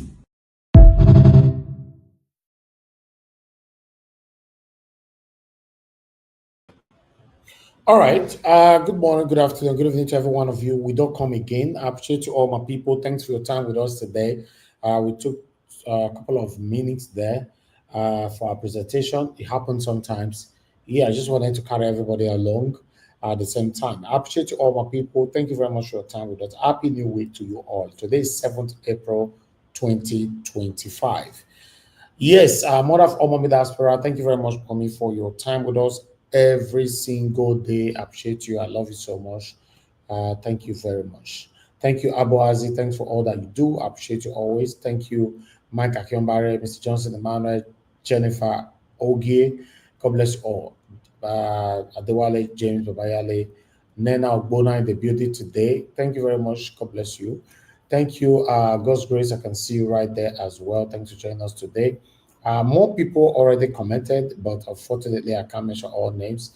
I'm just going to appreciate every one of you. Now, God, have a blessing. I love Maduka, Oluwato C, Wisdom Lucky, Discussion Channel TV, Amaka E, Dixie Dag. God bless you all. Thank you. Peggy Modi, thank you very much. I appreciate you, man. Good evening to every one of you. Austin Prince, thank you. Peter Ife, Emmanuel Shooks, Ace Lucky, and many, many others right there. Thank you. In case I didn't mention your name, it's not intentional.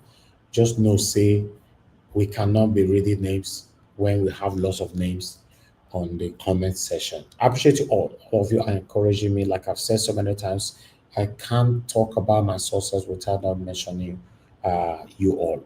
Thank you so much, my people. According to the last video that I played, the reason why we are where we are today, because especially when it's not affecting us directly, most of us always say, "You not concern me, not concern me." It's a long while I've been saying this. You know, when things is not right, it doesn't matter if this person is from your family or not. If it's not right, kick against it. Yes, what they are doing to Senator Natasha now, yes, we understand that he's representing Kogi Central, whatever, blah, blah, blah. But at the end of the day, this same woman can come out tomorrow that she might want to contest as the president. Then it will come concern you. So why can't you protect her today with what this set of people are doing to her right now? I guess you saw my video earlier this morning that these people are they are putting on the plan B to make sure that she's removed. Remember, INEC, rejected their submission the other time, but they have started another process again that she must be removed by fire by force. And the reason why you see these kind of things happen all the time is because Nigerians, we are not united. Let's be honest ourselves, we are not united. We are only selectively reacting to things. Yes, maybe this one, I like this one, I don't like this one, and all that. That's why we have a long way to go. We should be reacting to things that is not right. It doesn't matter whoever that is involved, So that's my take on that particular one. But unfortunately, I have a video today that is circulating everywhere where two Nigerians, I use speech and talk this one, they be one throw blown inside a moving flight. Now, my question is, say, who want blame for this one? And the Nigerian government wants to blame for this one. I don't tell I say our problem in Nigeria is not just the Nigerian government. We ourselves, we have problem. Especially most people that live abroad. I've heard tell you that before, the way that they behave when they visit Nigeria, forget. But this one, inside flight. Watch this. Do you know me? You are a fool. You think that I'm just traveling just like that? Do you know me? I travel all the time. Are you my class? You are not my class at all. You are a fool. Look for your class. You are a foolish man. Look for your class. We have a mistake. Excuse me, please. Can you please? Who fighting it? You don't have to fight. I have to fight. Why are you talking to me? Sir. Do you know me? Sir. If you're not. Do you know my name? Do you know me? Keep quiet. Come on, shut up, it's yours. Are you stupid? You are traveling. I have a stay. I stay. I have the European stay. Do you know me? Do you know me? You are a fool. Who are you? Yeah, I have European pass. You are a fool. Do you know me? Yeah, you are not my class at all. Because I'm telling you, I can slap you now. I can give you a slap now. Yes, I'm talking to you now. I can give you a slap. Do you know who you are? You are a fool. I will stand for you for anything. Even in Europe. Oh, I can give you a slap right now. Do you know me? You are not my class. You are this, you are that. You see, if you go find out now, that man now will be part of the satanic people that are stealing the Nigerian resources, or rather is working for these satanic politicians behind the scene. Now he's being intoxicated by the stolen wealth, or rather stolen money, Nigerian resources and all that. He believes that he can intimidate anybody. Now, my question is, if you see people speaking like this, even though they know people are watching them, they know that a camera probably recording them, and they still speak like this, then what will happen if nobody is there? Maybe it's just only you and I did there. You go, buy you comment, nothing they happen. So this is the problem we are facing in Nigeria. People like this should be banned forever from going to any part of the European country, America, even UK, Canada, anywhere. In fact, it should be banned from going anywhere in the whole world. Do you know me? You are not my class. What kind of class are you talking about? Some people, you all get money for account, then you are not talking about class.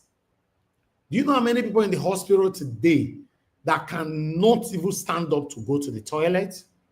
Do you know how many people in the hospital today that cannot even eat? Do you know how many of them? And they have lots of money in their account, in case you're not aware. I'm talking about class. You are not up to my class. You do economy. The best way they talk to their economy, you are talking about class. What a shame. Anyway, I thought I should bring that in, my people. I appreciate every one of you. my last video for today before we start talking. For those of you that want to join us, a link I posted that earlier on. I can see one or two were calling already. After this 2 minutes video, you can call in. And most of them are in their 17, 18, 19, early 20s and early 30s. And most of them are in their 17, 18, 19, early 20s and early 30s. Very brutal. They rape women. They burn down houses. They attack churches, attack mosques, attack commuters, extort money from farmers. Farmers have to pay fines and taxes to go to farms.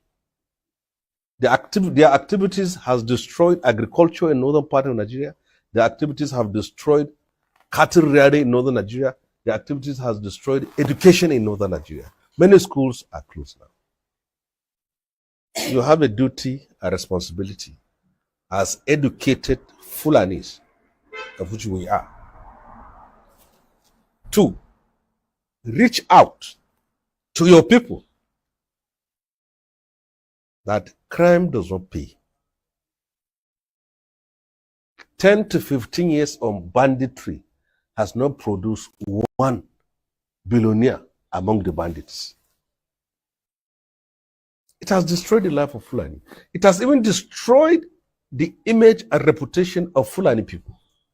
Because every Fulani that is seen now is being seen to be a bandit. They are Fulani doctors.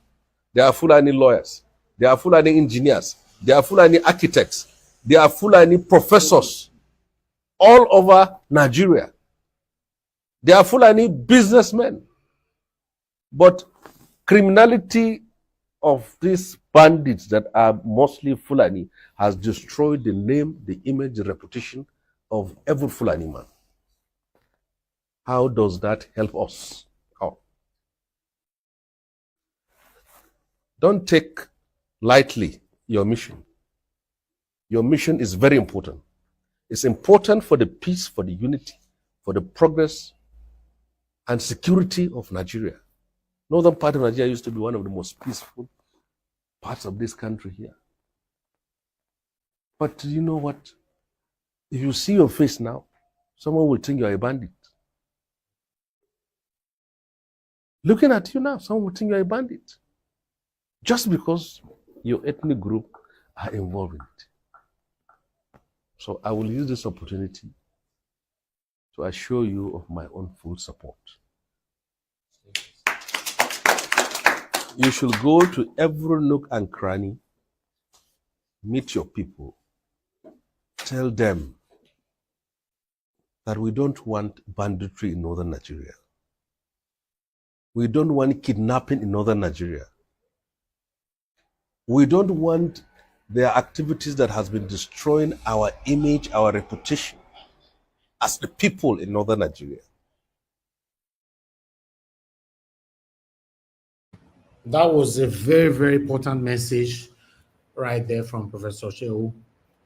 But unfortunately, they say when it got too late, it got too late. Fulani Esme, not verse, now they call them. Fulani Esme, these people, they are very, very dangerous. We need to find out where they are from. You know, if they are from Nigeria, you know, if possible, these people, every state should ban them, and Fulani Esme, make una still ban us from our place. To be honest, these guys, they have caused a lot of havoc in Nigeria, across Nigeria. I'm going to be making a video concerning that shortly. I appreciate every one of you, my people. Thank you very much for your time with us. My presentation ends there. For those of you that want to call in, this is the best time for you to call in, and let's move on. Thank you for your time with us, every one of you. Please press on the like, help us to share. Nobody don't buy me coffee today. If you can, press on the $sign, buy me a coffee. I really do appreciate that. And also share our videos. The likes is very, very minimal.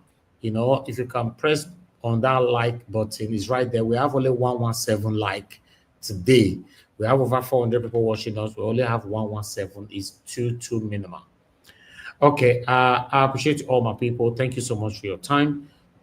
But meanwhile, I would like us to start talking because nobody's calling in right now. Okay, yes. Somebody's calling in already. Mr. Ben, thanks for calling in. Good evening to you. Please talk to us. Hello, I want to greet you. Good afternoon, sir. Good afternoon to Mommy Diaspora. Mommy, I hope you're fine. God bless you for all that you do. Thank Good you. afternoon to my brother. Give us some mandates. God bless you. And to every member on the panel that are not there right now, Mr. Jonathan, Black Panther, and the rest. God bless you for all that you do. First of all, and to Peggy Modi, my sister, just say a comment right now. The Lord is your strength too. Mr. Elvis, the Lord is your strength. Thank you. Miss Peggy, the Lord is your strength. Everybody, the Lord is your strength. We are all doing what we're supposed to do as Nigerians, trying to see if our country can actually be better in our own time.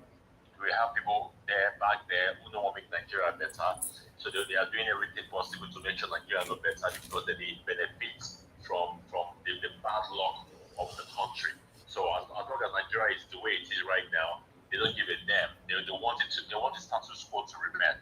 And that video that you posted a few minutes ago about the man, that Nigerian man with the plane, with the tattoo, do you know who I am? You know, that's thing. Now, one of our very big problems back home in Nigeria, that's big manism. They always want to show, say, they be big man anywhere with a D. Person they the same plane with you. Economy. Exactly. Ask the person, say, do you know who you be? Who you be? If I mean the man they ask, say, do I know who he is? I will tell her, say, you are a satanic person, say, you are satanic. I'll tell her for that place, say, you are satanic. That's who you are. Because which kind of rubbish be that one? You didn't play because of that person. We say you pay the same airfare to go the same destination where they go. You don't say you do. I mean, I go like punish you that man. Now be the part of that country. Everyone when I go to, I must show myself. If I don't get some money like this, and I go Lord and over everybody else. When I go, what's it be that word? Oppressing other people. That's what Nigeria really move forward. Because those people, when they destroy the country, they don't say if they don't give a level playing ground for Nigerians. Those Nigerians would always say what they look up to them for some kind financial benefits, for money, for stipends, for crumbs. That's why that thing they always take their head. They always want to show off. Say, do you know who you be, or who you be? Who you be? You should be ashamed of yourself. You should be ashamed of yourself. Now they make every other nationality of this world, they look at Nigerians as if we don't take serious. Everywhere we go to, we get Nigerians when they do very well abroad. But those people like that kind of man, and then they put Nigeria in a very bad light. Do you know why? Because they ask, say, what that young man people talk said? Say, do you know who I am? Do you know who I am? Thank you. Say he gets state. Say he get European state. See, you know this. Man, some people I don't like to punish people like that. Say you get European state. So if you get European state, you know how many people be American citizens, British citizen. Mr. Elvis, British citizen, but in Nigeria, they go through what Nigerians they go through. You know, Mr. Elvis, I'm pretty sure you're not driving around your Dodge car around the with megaphone today. You be British citizen. I'm a British citizen. Or Mr. Jonathan would be Canadian citizen. Or Mr. Gibbons Amand be American citizen. Me, I'm not go around they talk say I'm the American citizen. No man now. I go punish him. I go like a punish him. If you send me the man they ask, say to know Do you know who I am? I will say you are satanic according to Mr. Elvis. You are satanic. Now I go tell him say you are satanic. That's not what you are. Thank you, my brother. Now they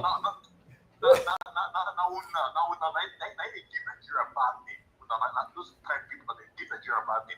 But as you get those kind of bad people, we still get good Nigerians out there. Like give us a mandate, like Black Panther, like Mr. Jonathan Kingsley, like Dr. CM, like Mr. Odua, like Mr. Abdul Malik. All those people, see, make all of them just be proud of themselves because they be ambassadors of our great country, Nigeria. Like those bad eggs now we get when they make our country to look bad. Mr. Elvis, God bless you. Thank you very much. Thank you, my brother, Mr. Ben. Thank you. My brother Dolphins. Mr. Ben don't deal with him. In fact, if they want to sentence that man now, they need to sentence him to Mr. Ben's camp. Make it for help or deal with her properly. Anyway, guys, thank you very much, ma, for calling in, Madam Ola. Please talk to us. Madam Ola, are you there? Yes, I'm here. Thank you, ma'am. Oh, I thought somebody was still talking. Good afternoon, everybody. Good evening, ma'am. Talk to us.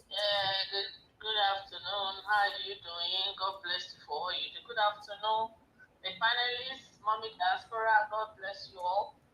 God will see you through all this problem in Nigeria.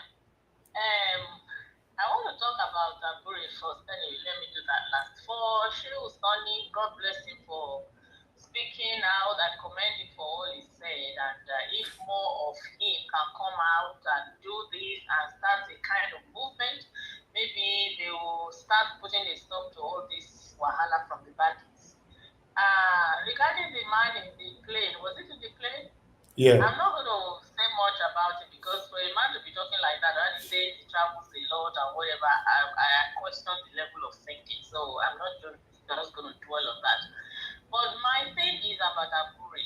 What does he really want? Is there anybody that can really sit him down and question him? If they say you don't do, why you won't force yourself to do something when they don't want you to? I don't understand. This was a man you brought on your broadcast and he was so passionate about Abure. What does he want? And so that if you don't chop finish, maybe you go wash and stand up. I mean, yeah, I don't know. Then another thing, I don't know if I'm going to sound crazy or whatever. Is there a way we can start a kind of petition in diaspora to join our fellow Nigerians back to protesting? We can make it a continuous thing until they can hear. If there's a body anywhere in the diaspora, we can send our petition to and say our country is bleeding. We can't just be talking. There's a lot going on, so many things going on in different quarters, in the churches, in the government, sending everywhere. So many rubbish is going on, and we don't know where Nigeria is going to. We're going down the drain.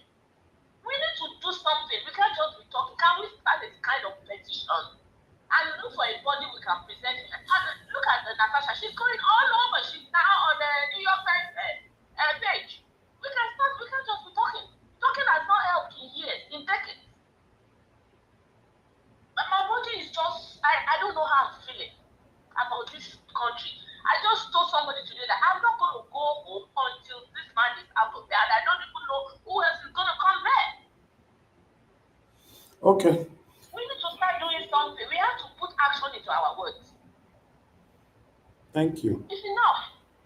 Thank you for all you do. God will continue to bless you. Thank you your so mouth much. will not be closed, so you will continue to speak truth. I really appreciate today. I stumbled on this your YouTube channel. God will bless you more. Amen. And God will open your eyes to see. And you continue. You will never be negative. You will always speak truth in your life. In Jesus' name. And I thank God for the mother that backed you. Thank you, man. Thank you so much, In man. all quarters, in all areas of your life, God will continue to bless you for being a man of truth. Thank you so much. Thank you, Madam Ola. God bless you, man. Thank you. Thank you. My people, I better make a move on to the panel. Thank you so much, my people. I appreciate every one of you for your time with us. Thank you, thank you, thank you. We've missed some people that we've not heard from for a while now. Madam Origin, we've not heard from you. Madam Busy Brains, we've not heard from you for a while. Mama H.O., throughout this year, Mama H.O. don't verse for Nigeria matter. We never hear from Mama at all. My love of God is my strength for over a month now, if I'm not mistaken. She take break. So yeah, like I said, Nigeria matter, they make some people give up. What we talk about is so repetitive, almost the same thing, and they are not listening to us. But I will urge everyone that if you give up, the other one give up, we'll continue to be like this. Our time will pass, our children will continue from the same situation. Let's continue to talk. Look at the protest happened today now. Nobody came out. Just few people scouting. Nobody, you know, like here in Ireland, nobody at all on the street. Nobody even talking about it, talking less of coming out. So we are not going to have that better Nigeria like that, because the only way you can communicate with your government is by engaging the streets. You can't communicate with your government from your city room, from your toilet, from your kitchen, from your car. No, it's by engaging the streets. People are currently protesting in America, you know, against Donald Trump and all that, and Elon Musk. But why is it that when it comes to Nigeria, nobody want to protest? You know, a peaceful protest can be put out, you know, block all the major points, tell the government that we are hungry, tell the government about the insecurity that is affecting us, tell the government the continuous blackout in Nigeria. As I'm speaking right now, there's no light.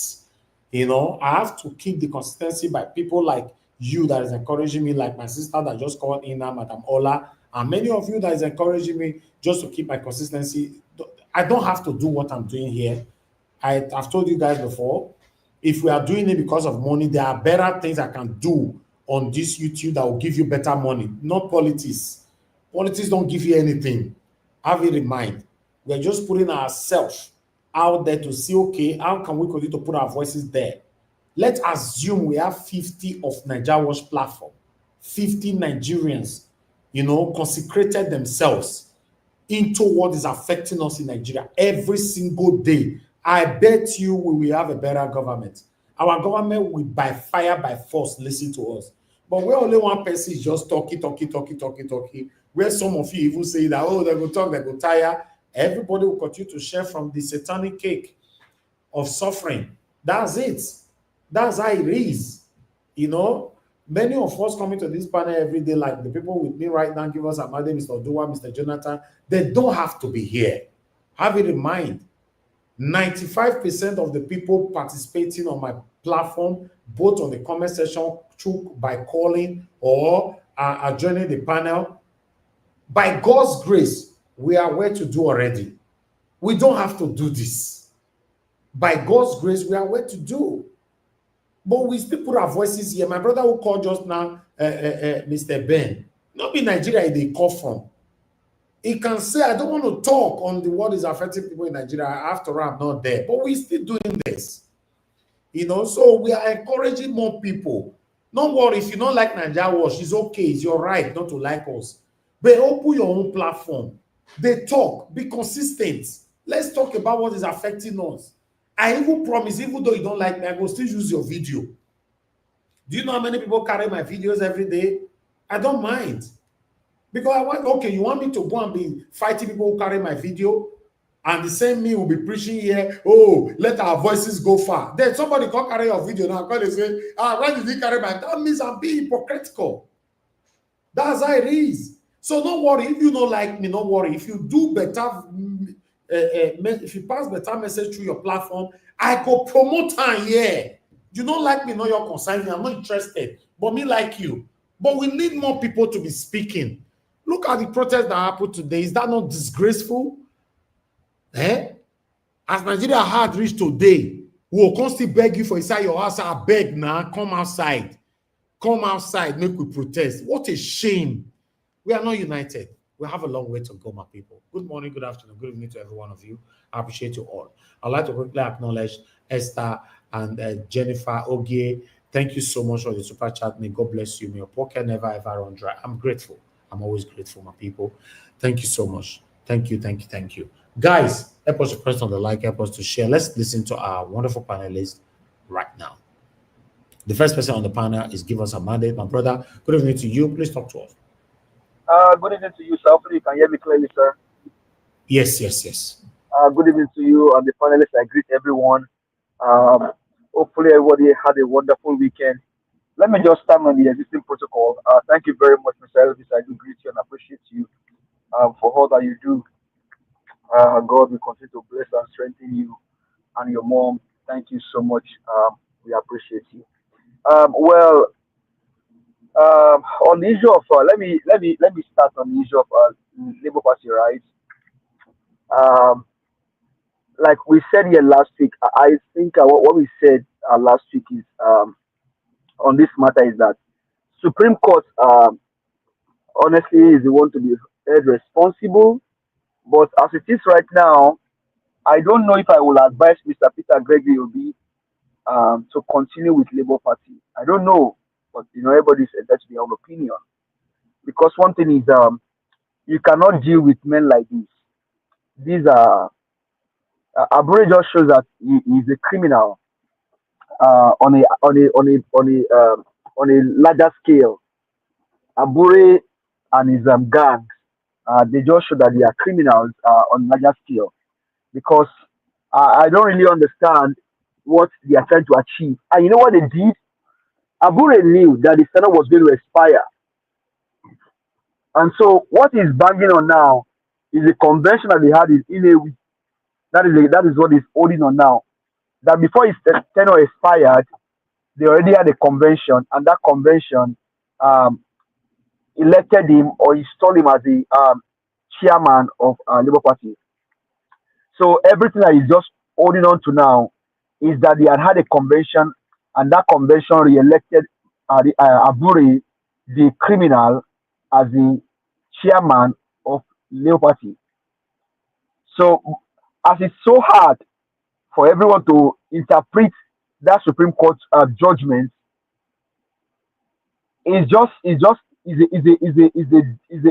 painful situation, because I don't know how they can actually cement this, or how they can actually iron this out.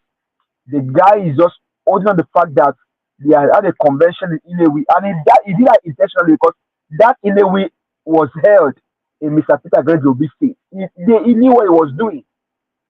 Now, Supreme Court said the party is the one that decide what is operational matters and things like that.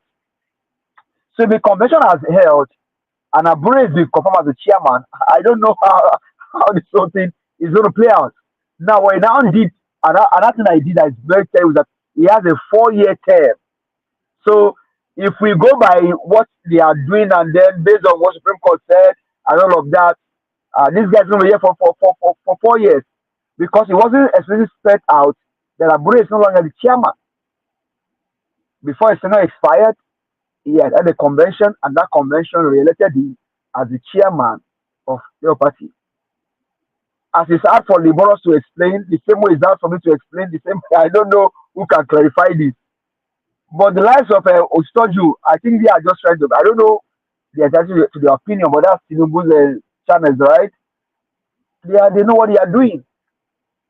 I will advise Mr. Peter Gregory Obi, just, for me, honestly, is just to leave the party, because I don't think anything will come out of this. Because what they will now end up, they already had the primaries in Anambra, right?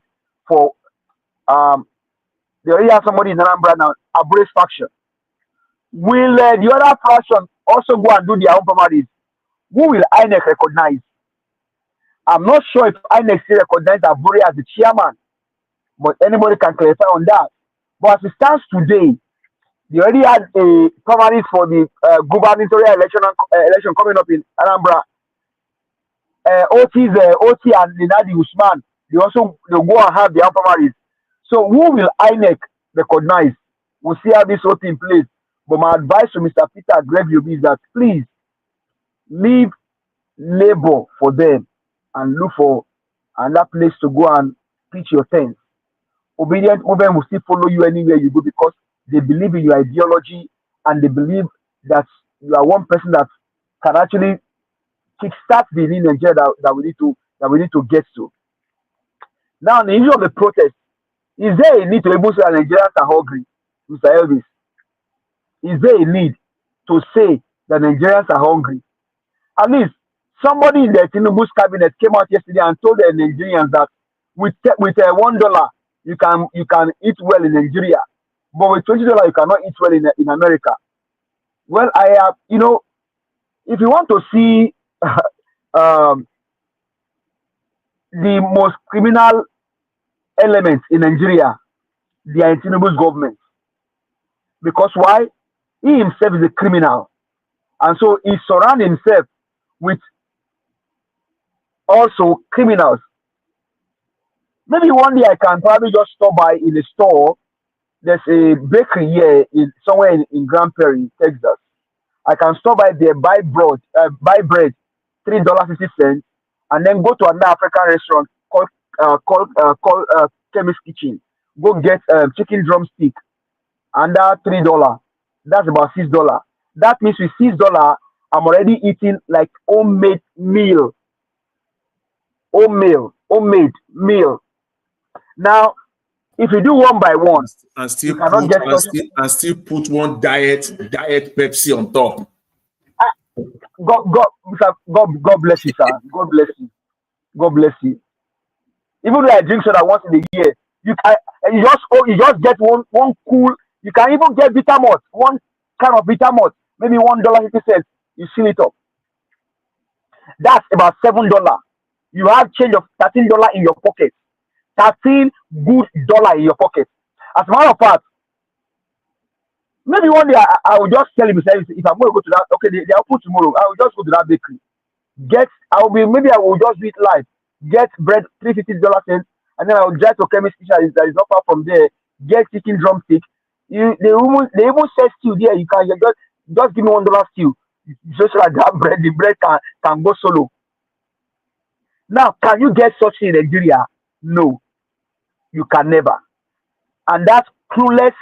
How he became the outstanding graduating student in Ondo State? I don't know. But people know what they want to do in school.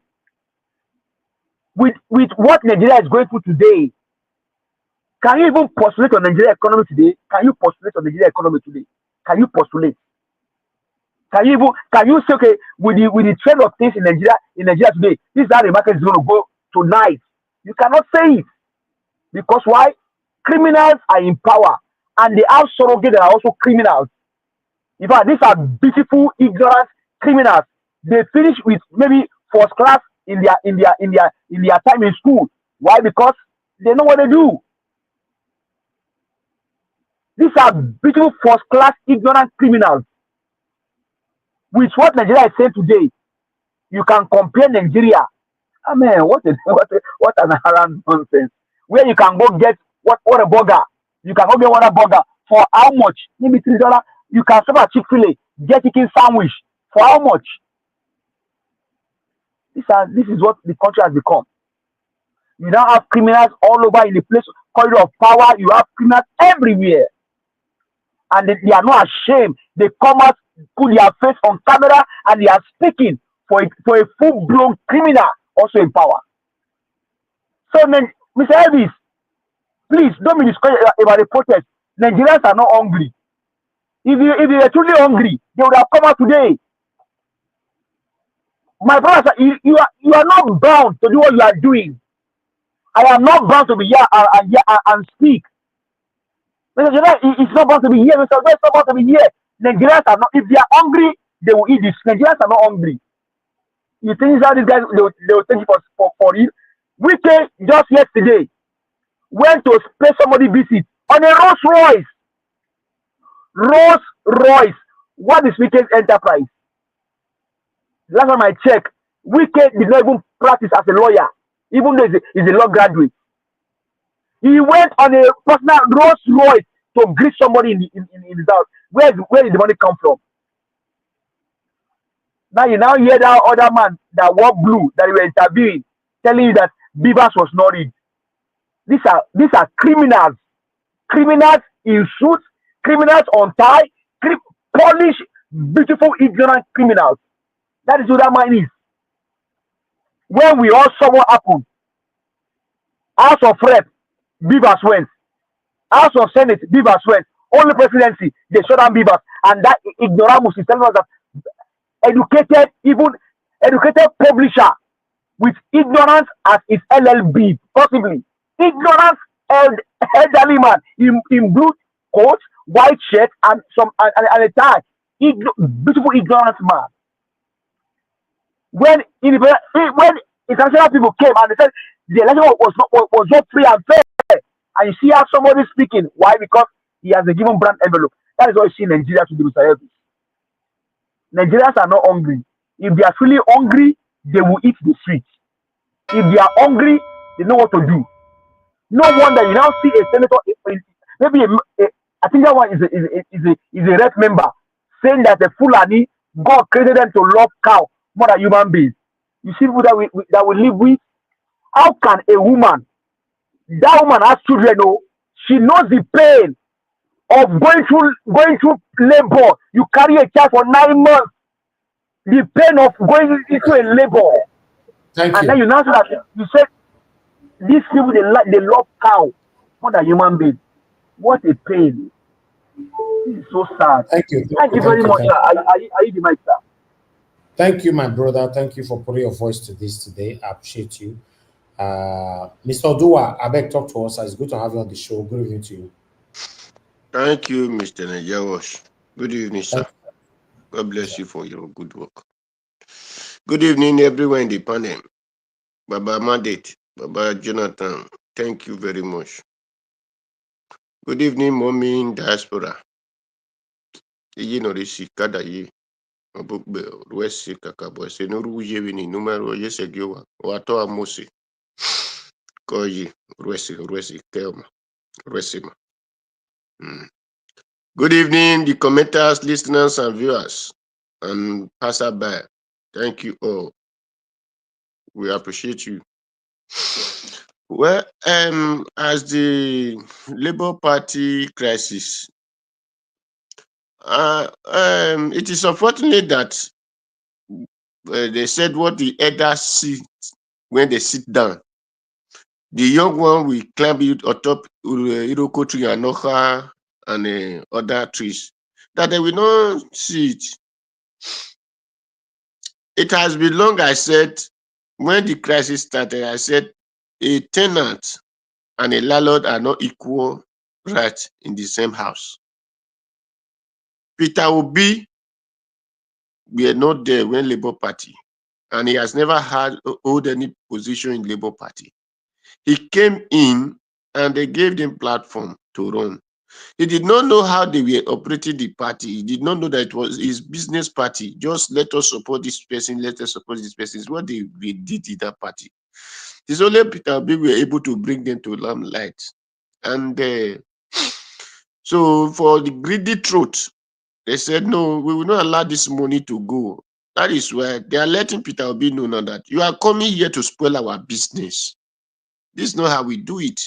So if you cannot bear with us, leave us alone. It is the duty of Peter Obi to understand and leave them. Otti to understand and leave them. And whoever know that they really mean well for Nigeria, we leave the Labour Party. Because if not, you said your tenure expired. Because I have watched an interview of another person who said they were all elected, that their tenure was supposed to expire at the same time, but because of they have some crises, they now extend 1 year. That was where they're supposed to have a convention last year. That Abure, it was elected the same time with Abure. So he said Abure has no power anymore because their term have expired. The guy use himself. Our time have expired. That is including himself because they were all elected at the same time. Now, if it is not ignorance, if it is not greediness, wickedness, and devilish that Abure, let him interpret something that he said Supreme Court. You said you make convention. How did you make convention when the whole party did not come to the place, the stakeholder, all the stakeholder? You might, okay, when we say stakeholder, they might just say chairman, the secretary. No, the people that have powers in that party, like Alex Otti is a stakeholder in that party. All these, the House of Representatives, a senator, they were stakeholder in that party, but they did not convene with Abure when they were electing him. And how many days did it take Abure to do the meeting that they elected him? Because for a convention to take place like that, that will lead to this election, it will be more than 1 week announcement because you have other process to pass before you can make, they cannot elect you. So why did Abure pass those two processes before he was re-elected? And how many people contested with him? Because before you are re-elected, you must contest with people. Then how many of them that contested that day? Only him. So automatically have shown that letting those questions should have been what people put on table before Abure to answer. How many people contested with you? Then how many weeks did it take this convention to take before it take place? Because what was the process? Because it has process, it has procedure. You have the group of people that need to come and elect, to come and select and come and do whatever before you are elected. So now, if those people choose you, that is where you'll be elected. And if those people did not choose, if you did not pass through those process, if you must ask councillor, chairman before you have a governor, then you must ask governor as senate before you have a president. So you don't just pick president, then you said Tuesday you are going to have governor, have senate, and all that. No, you have those process first before you have this thing. So those things is what people they suppose. But all these they are so-called journalists, journalists, the tips, they will not ask these things. So that is for the Abure. It is good for Peter Obi to know that that party from the time of our papa shows that this is not a party, and that is why I say Peter Obi should go for any partner, even if you want to create his own now. When I say let him make haste when the rain is people will say no, bad people will come. I say let them come. It is the rule you put down. It is what the bad people will obey. If you did not put it down, that is where bad people. If you put good people select and make it the rule they put down, let all the bad people in Nigeria come there. They cannot do you anything because the rule will bind them. Then people will say, no, constitution. No, my brother, your rule is your constitution. You see where the Supreme Court said the party is not what court to have any decision on, because it is with you and your family. So a court cannot come and tell me now is not the head in my father's house. When my father gave birth to everyone, we know this one is the senior, this one, then we cut, we now just say, no, you are not the senior. It will not possible. So that is how party is. It is because of the ignorance of educated ignorance people, because they thought they are educated, but in real way of life, they are ignorant. That is why they will say court has power over. No, court doesn't have that power over it because it's not their business. So that is for that. Therefore, Sewu Sani, the one that was talking to Fulani, that our brother in the north that was talking to Fulani. In one side, he tried. In the other side, he failed. Sending those Fulani to retrieve their brother from evil is very good. But he would have said entire Nigeria, not to say in the north. Okay, so you did not want it in the north, but you want them to come to the south and do it.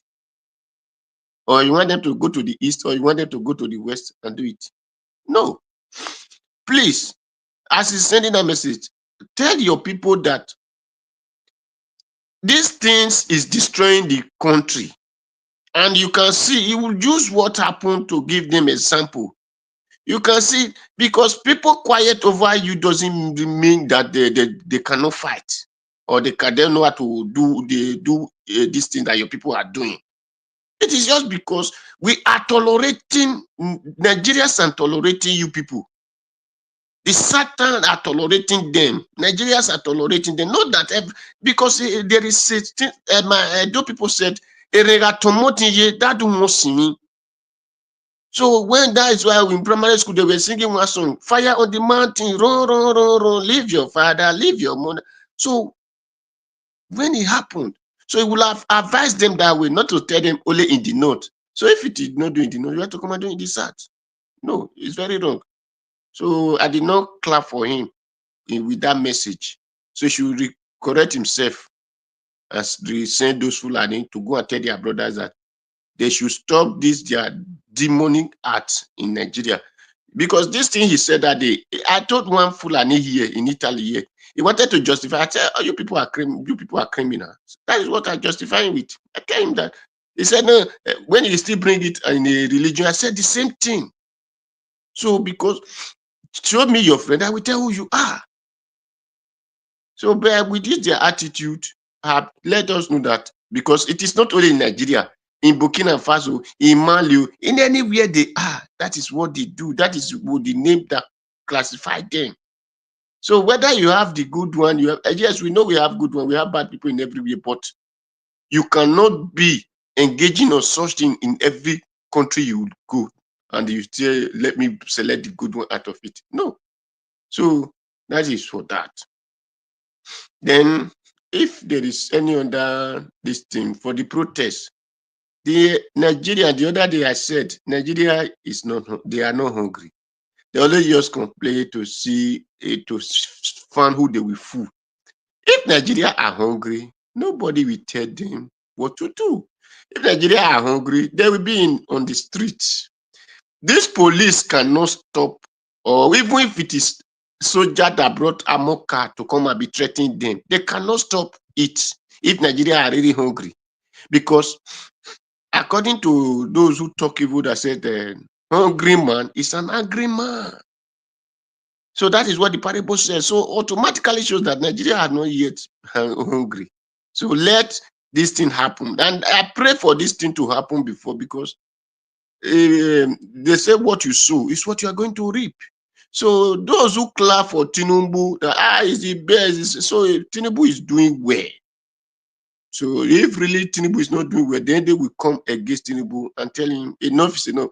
Because I believe those police that we paraded themselves, they will have people that will have be carrying TV to play that protest that our Baba Falana, Tinubu, and Buhari, so on and so forth, they did. They will have been playing such protests for those police to see. The same people that did these things, what you are not telling us not to protest against. So automatically shows that Nigeria are not yet. So they are still satisfied. If it is not, but it is not person that tells Sri Lanka to say come out on the street when they could no longer bear it. It is not people that tell Sudan to come out because of increase of bread. Because when you could no longer bear it, then you will come out. Not that time you don't even know that if a fly can be burnt in the fire. So that is it. Let everybody, let Nigeria hungry. So Tinubu, Buhari use at least a wooden sponge. So you need to add iron sponge to wash Nigeria so that their body can clean very well. Thank you for what you are doing. Thank you, Mr. Nigeria. Thank you very much. Thank you.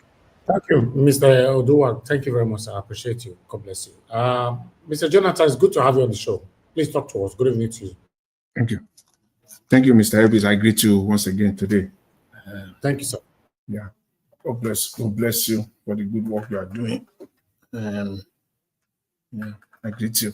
And the fellow panelists, I greet you all. Also, God bless you all. Mommy Diaspora, God bless you abundantly. Commenters and all the callers, and those that will still call to the show, to the broadcast. I greet you all. God bless you all and welcome. You see, let me quickly say this, Mr. Udua. You see, you don't have to be the leader or a pioneer member of a political party before you can become the leader of the party. It's not a criteria. You don't have to be.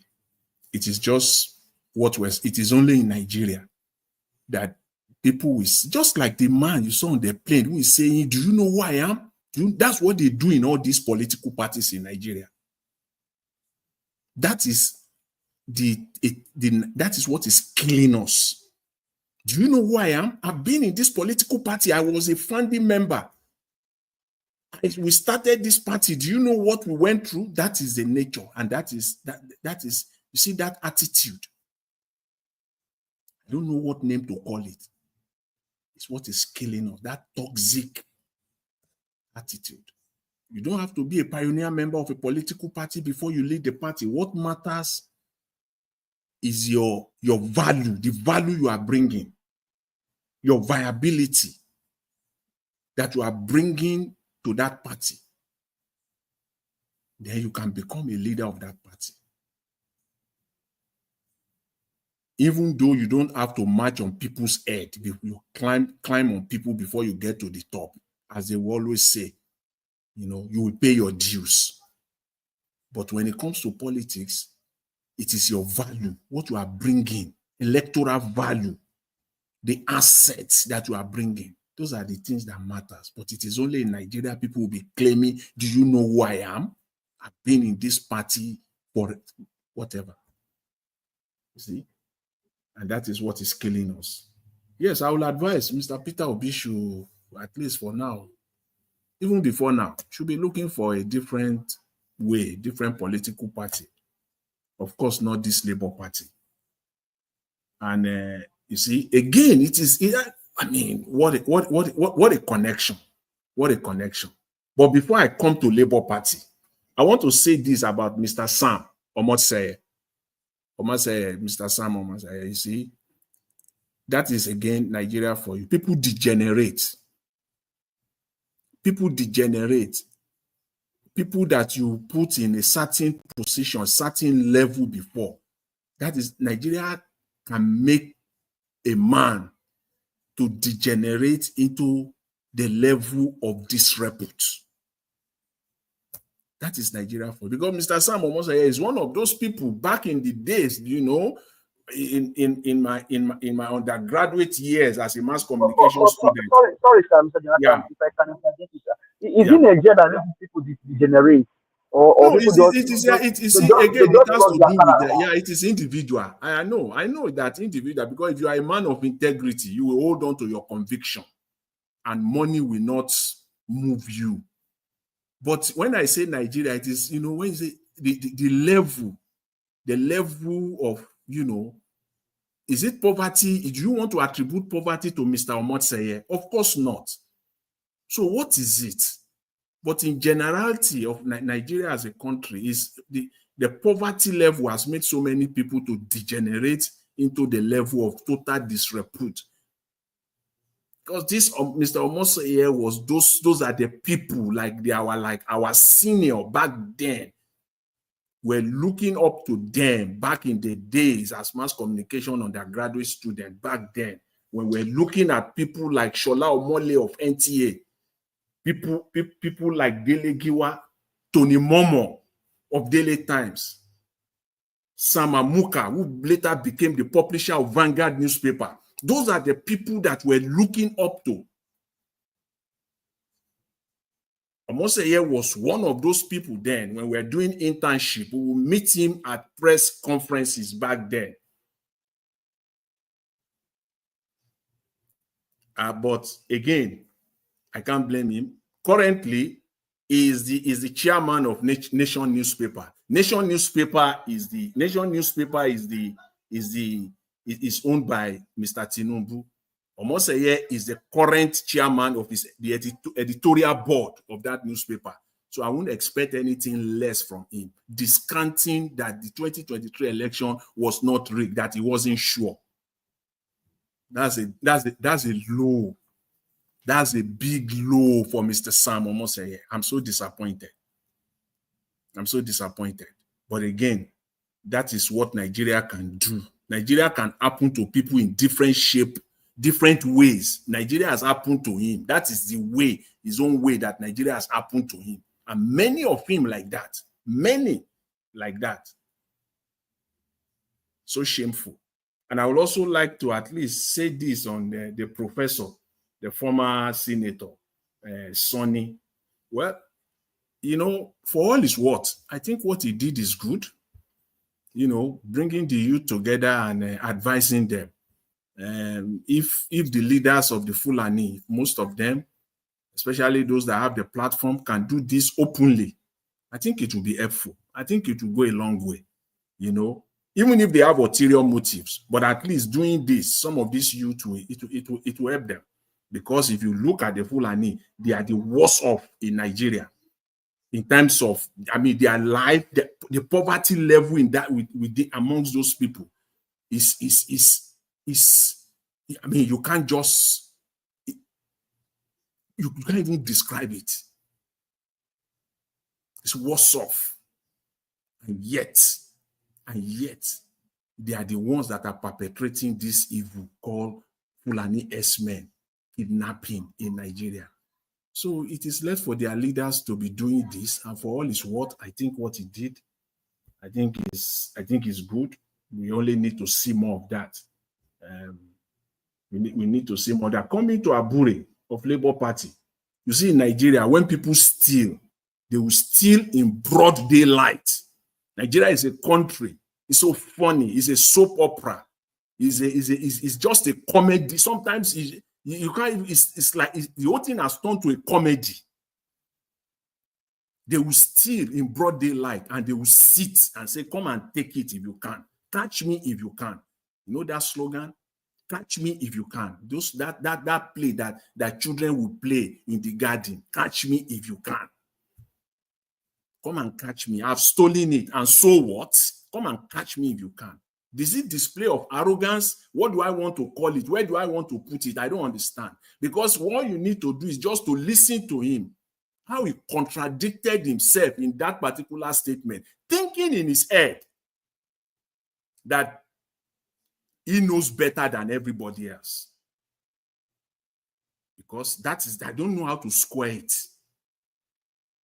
The man who said that the court judgment, the Supreme Court judgment have stated that the court have no place in the internal issues, the internal democracies of political parties. You said so. But you are holding on to the same judgment of other courts.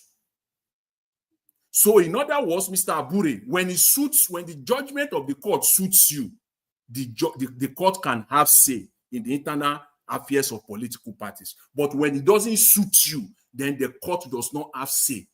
Because you are holding on to other judgment. Why not throw that one out? Since the Supreme Court have said court does not have anything. The court have no say. So when it favors you, it is fine. So you can see your contradictions there, Mr. Abure. You can see your contradiction. You are also talking about the convention of 2024. Right? That convention of your own convention held in Nnewi, right? That convention that you are talking about, INEC was not there. And now in today, you are saying, we know this already, but you are only affirming it. And I believe I know people, I mean, I cannot put everybody in the same basket. I know people have noticed this. I know they are coming after you. You cannot stand. Even on all this, you cannot stand. Even when you are not standing, it is still not appropriate for Mr. Peter Obi to continue with Labour Party. But however, you can't stand. You have no legs to stand. The convention or the meeting or whatever, the caretaker committee members that you describe as illegal on the basis that INEC was not there. That was what you said today. You said INEC was not there. INEC was not at that meeting. INEC did not certify it. So it is illegal. Your own convention that INEC did not observe, that INEC was not there also, that one is legal. I know people, I know that there are legal minds that will take you on. So you don't have legs to stand, Mr. Abure. Because again, when it suits you, INEC does not matter. Whether INEC come to observe or not, it does not matter. The outcome is to my advantage. That is what we are saying, Mr. Abure. But when the situation or the event or the outcome is not to your advantage, then it is illegal. That's what we are saying. Again, in another breath, everything you said there, you just contradict yourself all through. All you need to do, you see, crooked people, when crooked people are talking, all you need to do is just listen to them. Especially if you are coming from the background of knowledge of the event, of what has been transpiring.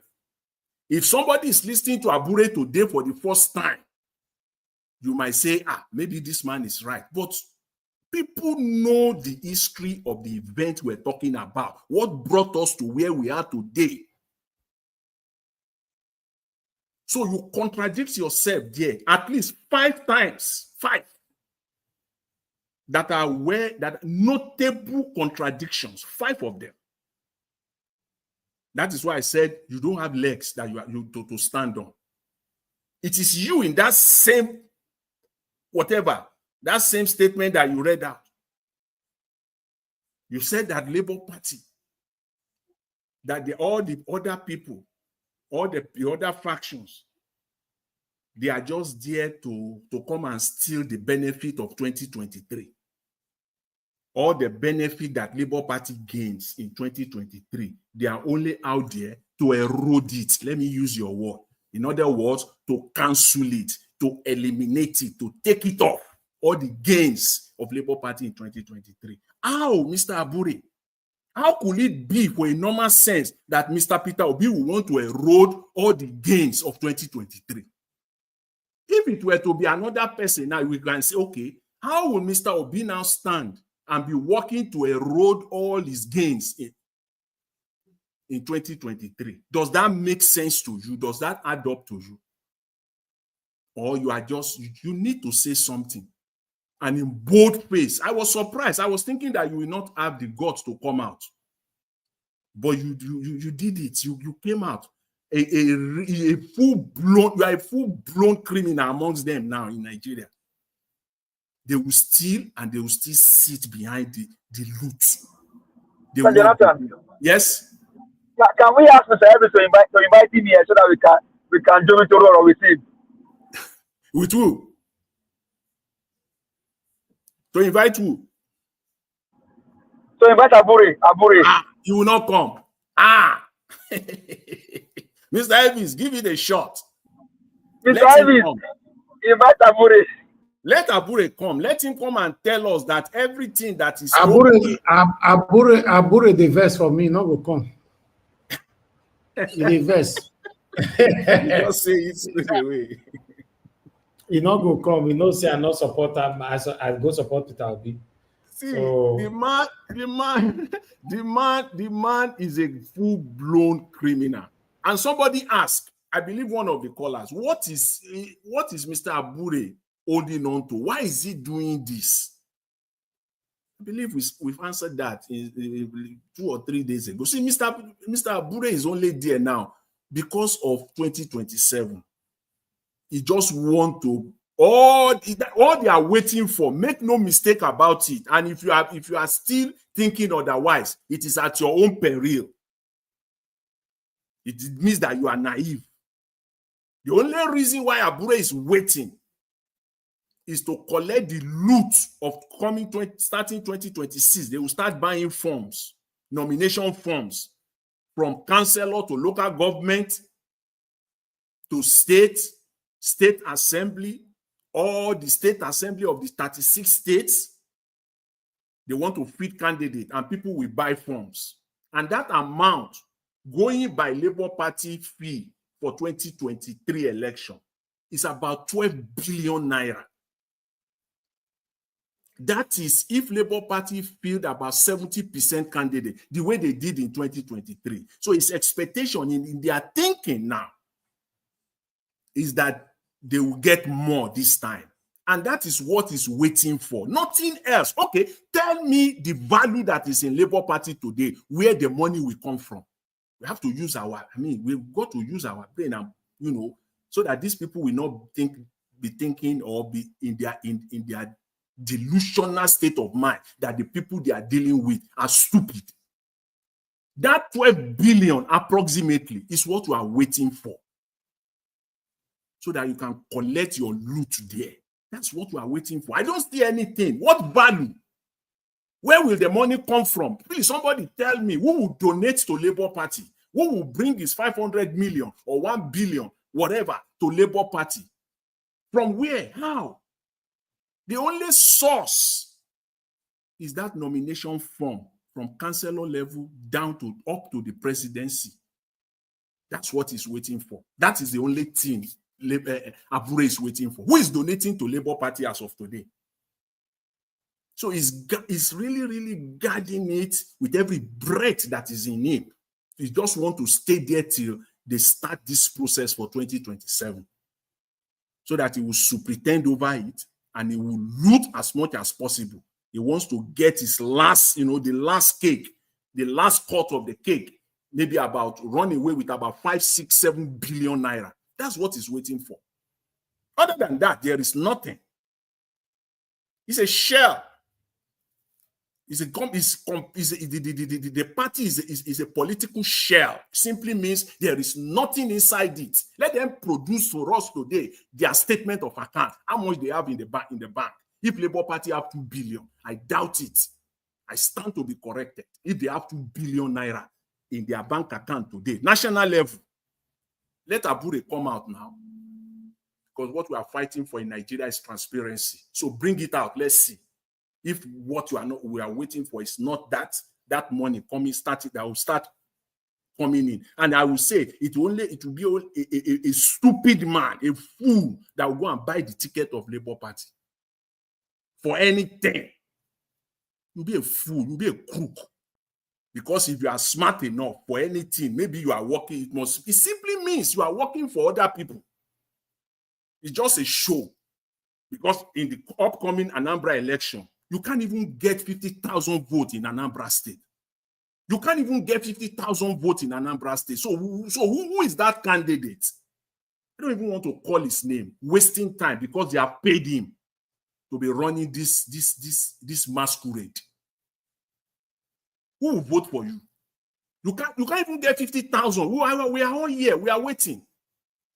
We are saying it now. When it happens, then people will not talk about it. Maybe because of their short memory, they will not refer to it. That it was said that they will not get 50,000. We said it before. It's getting worse and worse. It's not going to happen. Well, how?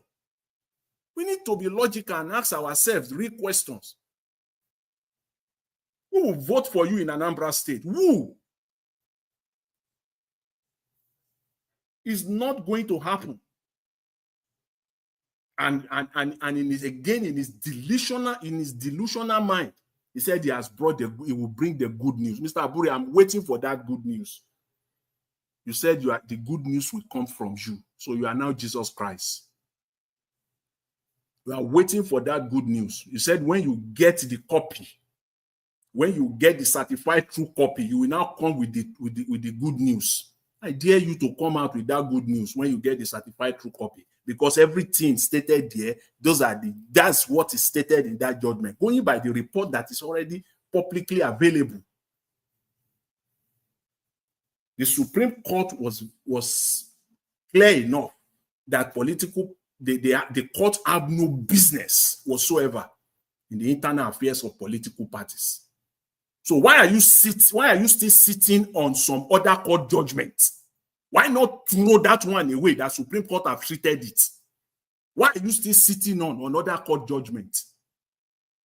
You cannot eat your cake and have it, Mr. Abure. You are a lawyer, but I don't know the last time you practiced, and I don't know the last time you have represented a client, and I don't know the last time that you have stand in front of a judge to defend the case, because all is so faulty. There's no rationale behind it. If the court have said so, and it's not coming from appeal or from the High Court, it's from the Supreme Court.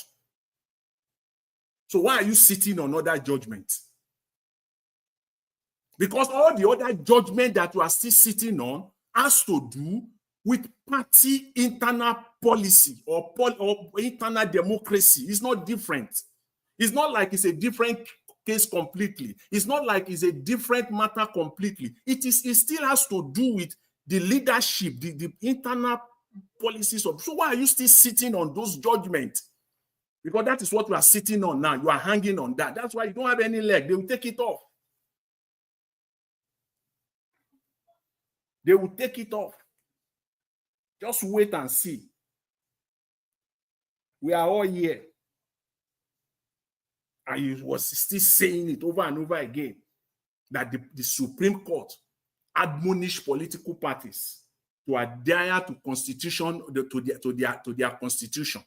Are you, Mr. Abure, are you keeping to the constitution of the Labour Party? How did you emerge? The convention that you are holding on to, did you go through the process, the internal process of the party, as per the party constitution?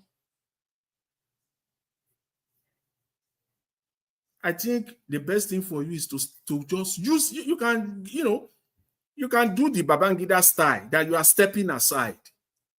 Get a soft landing for yourself. Leave when the ovation is loudest. I think you still have a little bit of space to save now. But in the final analysis, it is still not appropriate for Mr. Peter Obi. Because why? Why it is still not okay for Mr. Peter Obi? Even if Abure step aside, I don't understand how Mr. Peter Obi will now sit now. Arabambi will sit beside Mr. Peter Obi. Mr. Apapa will sit on the left. Arabambi will be on the right. Mr. Peter Obi will be on the far left. I don't understand how now Mr. Peter Obi will now come and say is clean. Somebody said earlier here, I believe it's the anchor on this platform severally, that Mr. Peter Obi should be careful so that they will not pour red oil or palm oil on his white garment. If you do that, they have succeeded in doing that. Because I don't know. Now. Yes, yeah, you said so. Because I don't see how you will sit down. Mr. Peter Obi will sit down. Just imagine it. Just picture it yourself. Mr. Peter Obi will now sit down. Arabambi will be there on his left or right. Apapa will be there. Abure will also be there. And Mr. Peter Obi will be preaching. He will be preaching transparency to Nigeria. How now? How? It's not going to work. That's not how we are going to get the Nigeria that we are all striving for. The damage has been done. All these politics you are playing, that you will bring everything back together. No, the damage has been done. Mr. Peter Obi, you have walked too far. You have presented yourself to a point where you are the highest level of transparency as far as Nigerian politics is concerned as of today or up to today. So you cannot go back. You have gone too far. You can't. You can't.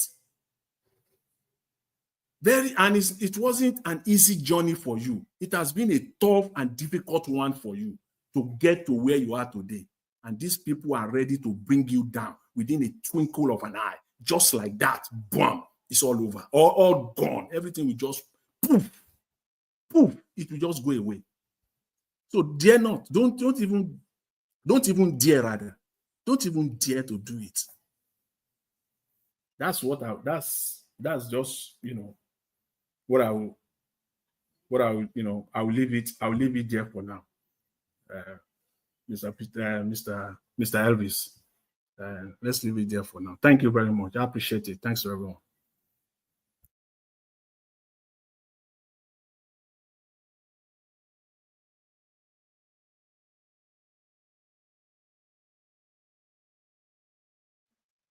Mr. Elvis, are you there? Mr. Nejawash is not there. Network. Okay. Yeah, okay. Yeah, anyways, I'll just, there's nothing else to, nothing else to, to add to what I have said, other than, I wanted to talk on the visa ban by Saudi Arabia, but let's leave that for now. Okay, I really watched a little because I did not really, I heard a little of it, that when they were measuring Egypt and this thing. Okay, now, thank you, Babak and Jonathan. You see, if a holy land is banding this follower, does that not show the sign of your spirituality, of the spirituality to the people? Now, the place you call a holy land is the one that I know God, that I seen God, that is there. Now, those people are telling you, we don't longer want you to come to our land. I don't understand you. We don't want you to longer to come to our land or to come and see that God you say you believe on. So does that not tell you that you destroying the other people in the name of that the same God shows that you don't know what you are doing? For them who, especially they will use our government money, the money they're supposed to be developing Nigeria people with, they will use to say they are going to go and see that God. And now the people who is close to that God, who is bringing message from that God and now telling you, we don't longer lend you people. That means automatically you have to understand that you are deceiving yourself. It's just like when Roma will tell you now that, or the Israelites are telling you, they don't come to what they call their synagogue, or whether they call it, I don't know, that the pilgrimage that people used to go. Automatically we tell you that you are deceiving yourself by wasting your money. And by taking unnecessary action over your brother who you feel he did not believe on that what you believe. Show how foolishness of that person. So this one have led, if but although my people doesn't they don't have brain to think. And because what saved me from Christianity, from this mumu of being Christianity, was one prayer I was praying. I did not pray for God to give me money. Because when I heard that Solomon pray for wisdom, and if you have wisdom, you will have whatever else you need. So that was the prayer I was praying when I was a Christian. I will tell God, give me wisdom to separate what is good away from what is bad. And that is what helped me today, that I cannot stand and say tomorrow, I cannot say, no, this is not like this, this is like this. Because my prayers give me the wisdom to know what is good and separate it from what is bad. So that is why whenever I see bad something, whether it's my father, it's my mother, I tell him this thing is bad. I don't care to know. If it is good something, I will still tell the person this thing is good. So for my people who are destroying themselves, now shouting Allah Kuba in the name of Saudi Arabia. Saudi Arabia have told you not to come again. So I don't know where you are going to go now. Okay, thank you, Mr. Yuaku. Thank you. Thank you very much, Mr. Odua. Thank you for coming in after Mr. Jonathan. Mr. Jonathan, thank you very much, sir, for that long submission. God bless you. I'd like to quickly appreciate those of you that super chatted me a while ago. I'll appreciate you. Thank you very much, man. I appreciate you. God bless you. Stella Macevedo, thank you very much, man. I really do appreciate you. God bless you. God bless every one of you that super chatted me today, and those of you that have always been super chatting us here on this platform. Thank you very much, my people. Those of you that have liked, that have also shared this video. We're going to be having our final submission 2 minutes now, so we can round up quickly. Let me go to give us a mandate. Give us a mandate if you are still there. 2 minutes. That's another sign. That's another sign how straightforward you are. A straightforward man. When give us a mandate, Mr. Giverman was asking you to bring Abure. You did not think about it. You just say exactly. You know, some people will still be promising what is not achievable, what they can't even. You didn't even think. No. You didn't even think. You just said the man no go come. No, I wish. Yes, it's true. Now we need to. The man supposed come. You see, that is just so. That is Nigeria. It's just in Nigeria where they like to defend lies. And they only work with people, with like-minded criminals like them. The way Agbado surrounded himself, it will only take a criminal to work with a criminal. Can somebody ask you now to go and work for a criminal? It's impossible. It's not possible. So even the way the way many of us were brought up, you think. When I was young, I've said it on this platform before. We used to laugh when my father or my mom, when I'm going to school, I'm going outside the home for more than a day, they would tell me in my language, remember the son of who you are. I used to laugh. I used to joke. Lo and behold, I've been saying the same thing to my own children now. I say the same thing to them. You see, and that thing works. When you see that you want to do something, you will think, this thing, my mama just told me. So you will still remember it, unless you want to go your own way, and you will pay the price. You see, these people that are working for criminals, they know the right thing, but they've decided that that's their path that they want to take. They know that they are working for criminals. It's either you are a criminal yourself, or you have made up your mind. Your heart is seared And all you want to do is just your selfish interest alone. You want to. It takes a criminal to work for a criminal.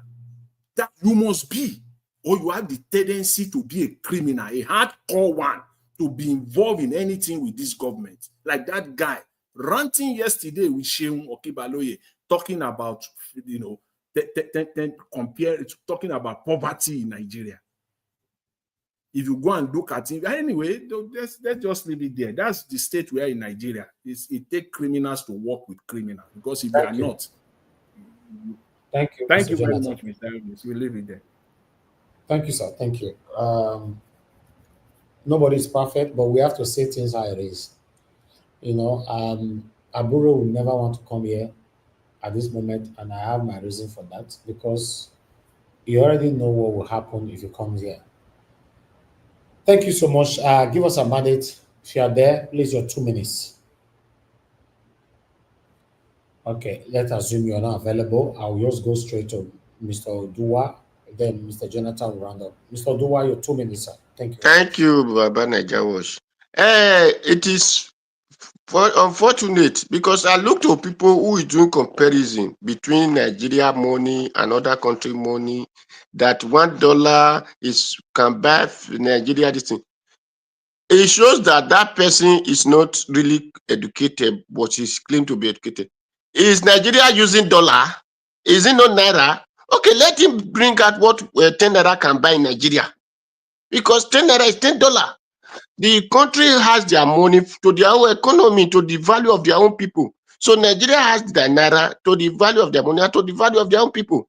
So when people begin to do comparison, Edo said, Ekenaye anazeken dolo. It is where you are.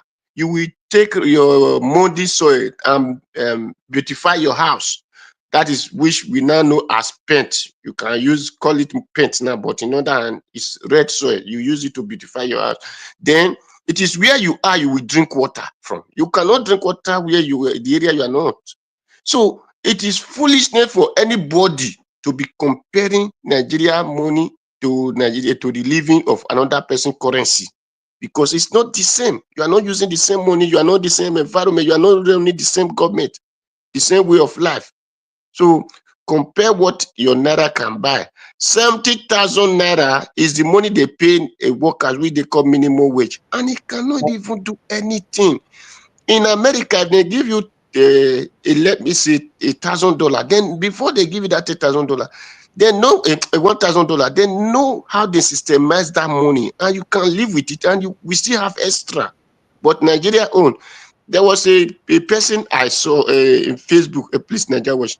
Facebook, a lady wrote, he said, Nigeria girls are wonderful, or Nigeria ladies are women are wonderful.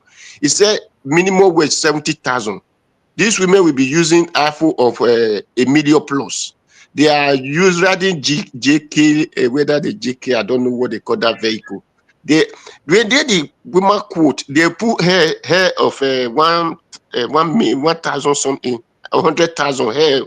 That's human hair. They will do nail, they do this, they have strength, they have to pay for hair strength. And upon 70,000, where do they now get all this money? Then they are still looking for a miracle. What miracle are they looking for? Are they not performing miracle themselves? You are receiving 70,000 and you are using iPhone of $1 million. You are using a hair of 100,000. You pay your hair strength. You enter transport. They say that is miracle. They are doing magic. They are performing magic. So that is Nigeria for you. I wonder the way people live and think. Don't think about another country currency. Don't use it to compare, because you are not using that currency at all. Compare your living. So it shows that that man, that our brother who talked yesterday, if he become a president that he was pressing for, Nigeria will have been suffering more than the one they are suffering in the hands of Tinubu. No, that's why we are suffering. He's the economic advisor. He's playing a big role. That's just the simple truth. He's in charge already. So thank you, Mr. Najawash. Thank you very much. Thank you for your time. Give it to me. Thank you. Thank you very much, sir. God bless you. Thank you, Mr. Dua, for joining us today. Mr. Jonathan, please, the final submission. Okay, Mr. Jonathan, you're not there. Oh, I'm here. I was talking. Sorry, I was muted. Yeah, that Right. guy is so, you can call him whatever you want to call him. He's a disappointment. It's as simple as that. The only sad part of it, the most sad part of it, is the fact that this guy is the economic advisor to Mr. Tinubu right now.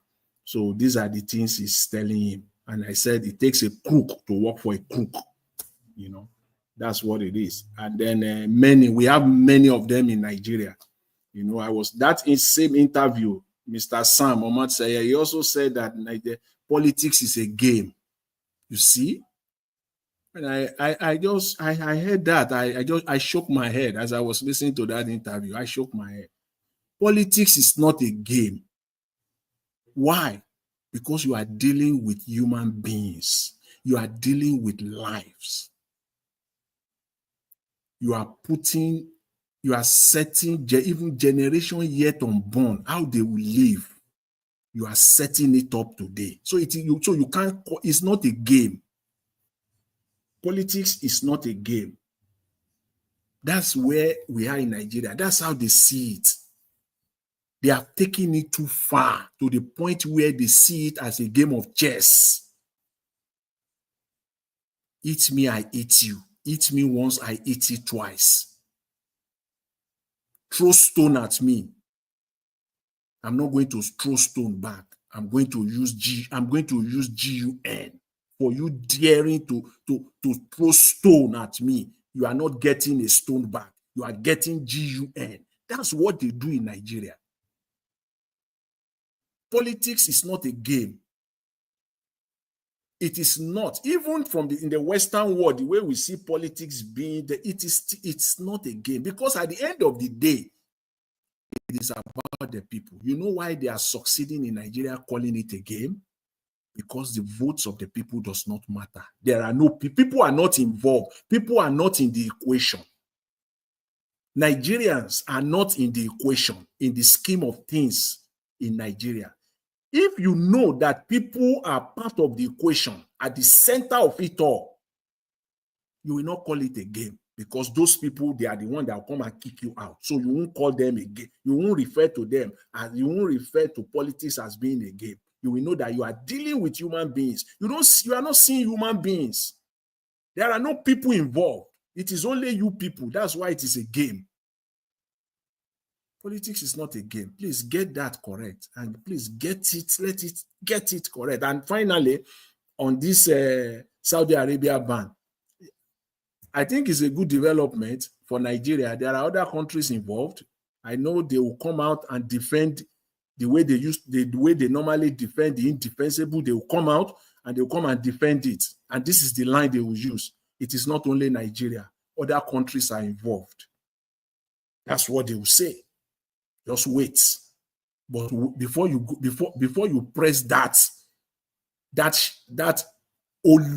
shallow argument, before you push it forward, just tell us which of this country that the government is sponsoring, directly paying, spending, putting about 95 billion of our currency in the budget to send people to Saudi Arabia. At least at the end of the day, going by the numbers that they put out there, at least it will save Nigeria about 51 billion plus. It will save Nigeria at least about 51 billion. If you just go by 1 million per person, we know it is not 1 million. We know that at least an average one person to go to Saudi Arabia will cost at least at the minimum maybe 2.5 million. But let's just use 1 million just for the sake of argument. And by the number of people, use the number of last year, at least Nigeria will save about 51 billion plus.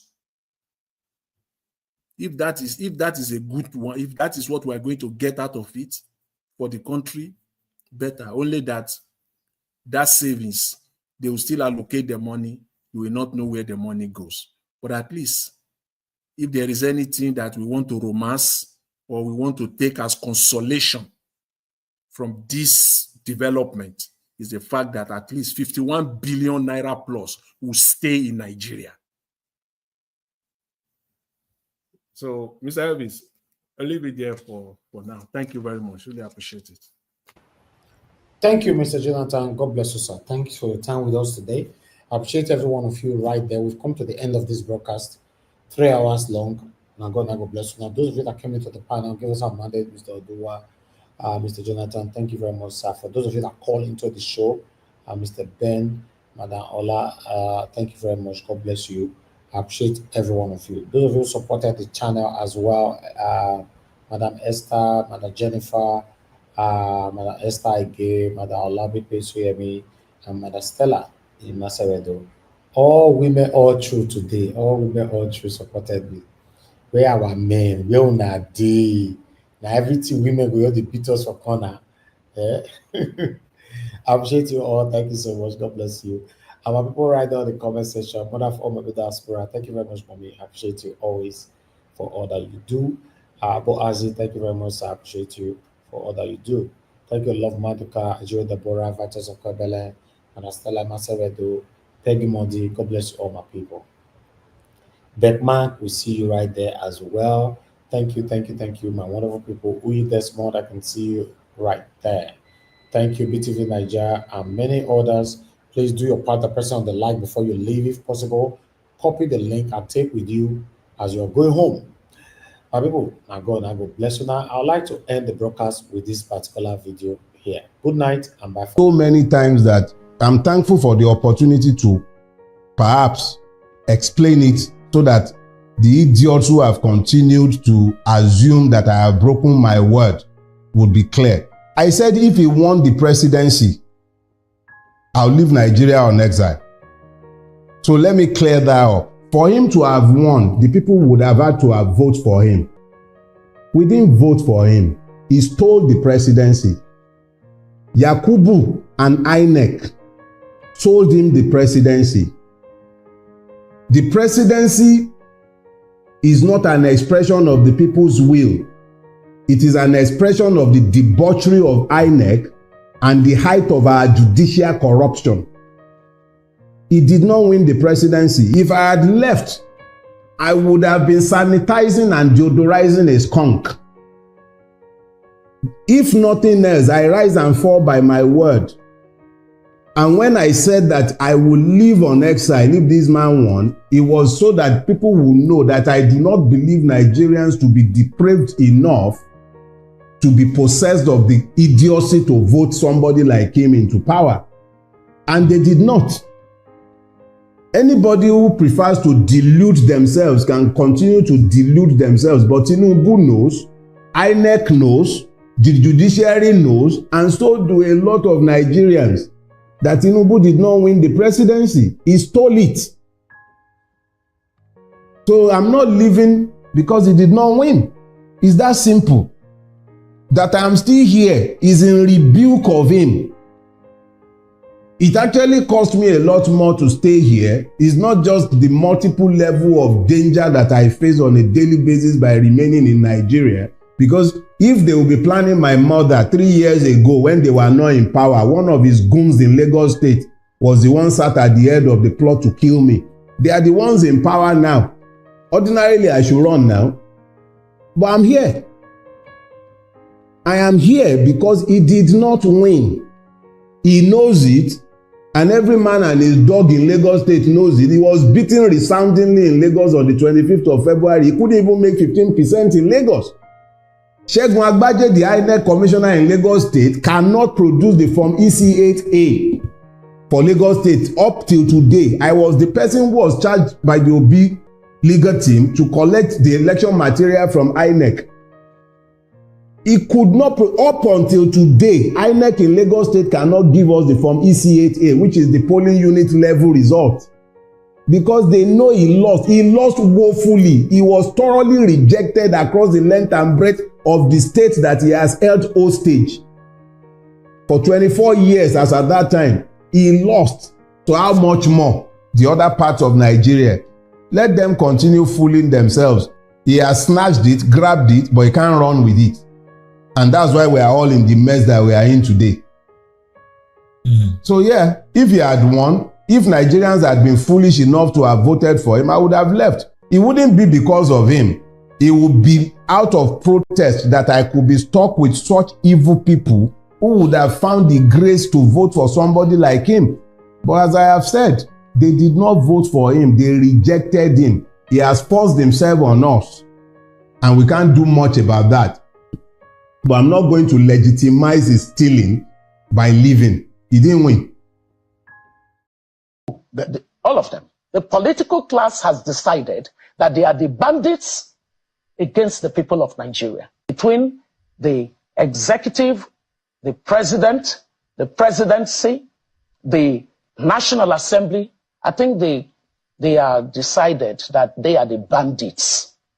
They are the bandits. All of them. The political class has decided that they are the bandits against the people of Nigeria. Because I do not see how it is feasible that the topmost priority of a government that has this level of biting hunger in the land, this level of poverty, where its people are dropping into poverty per minute, would consider the purchase of a befitting aircraft for the president, the construction of a 20 billion naira home for the vice president, the purchase of all kinds of funny-looking cars, and the fleet of the National Assembly members and the executive. What exactly is that? And I speak with a lot of moral authority. I served this country. They want everything about what I earned. They can find it in their folder. As a minister, they have something called Minister's Impress or something vote. My PAMSEC, Abokizawa, will tell you until tomorrow that I did not touch a dime.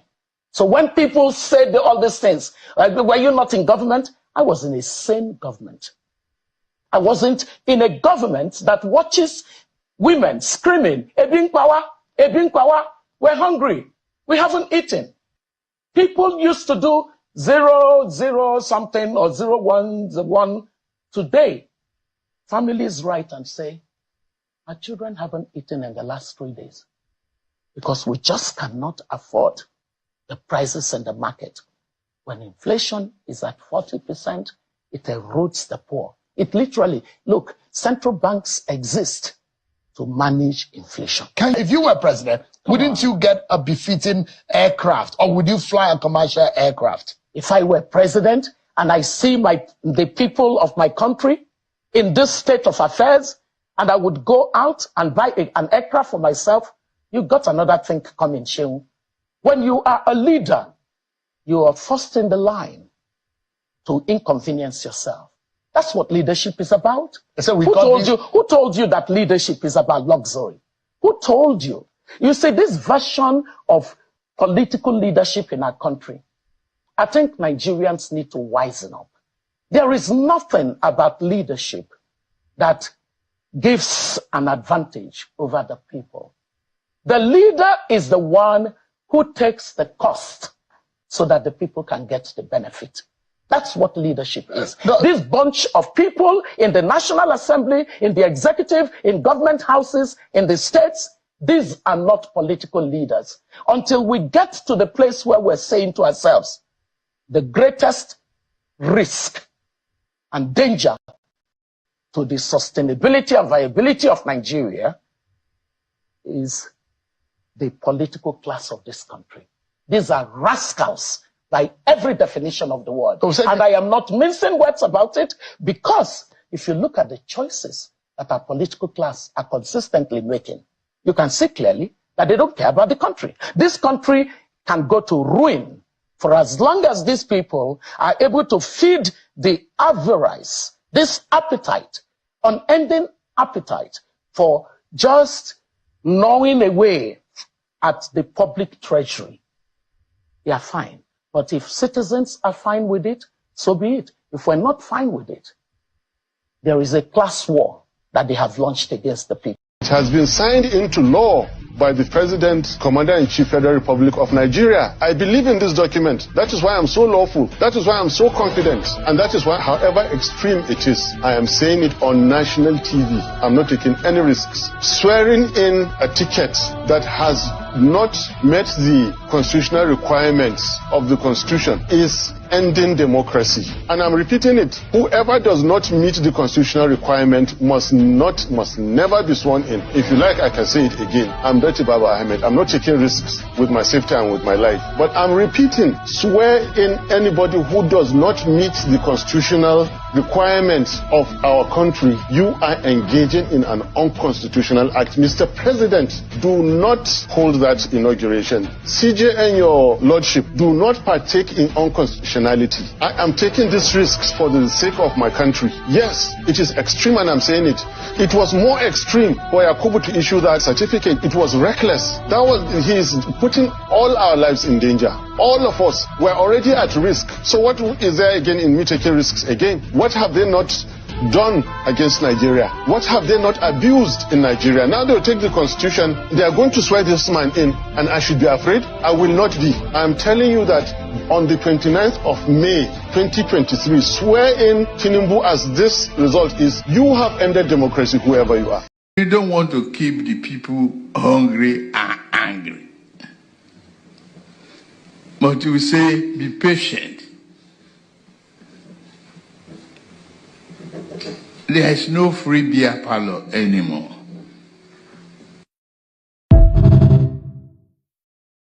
Come back. I go there outside Nigeria 7 years. If Nigeria not favor you, go air fire. If Nigeria not favor you, brother, go air fire. Go air fire. Your mates not dead that side. What do you see they do for Nigeria? Go air fire. Drink water, pia, shop water, pia, right? Go back, go.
run away.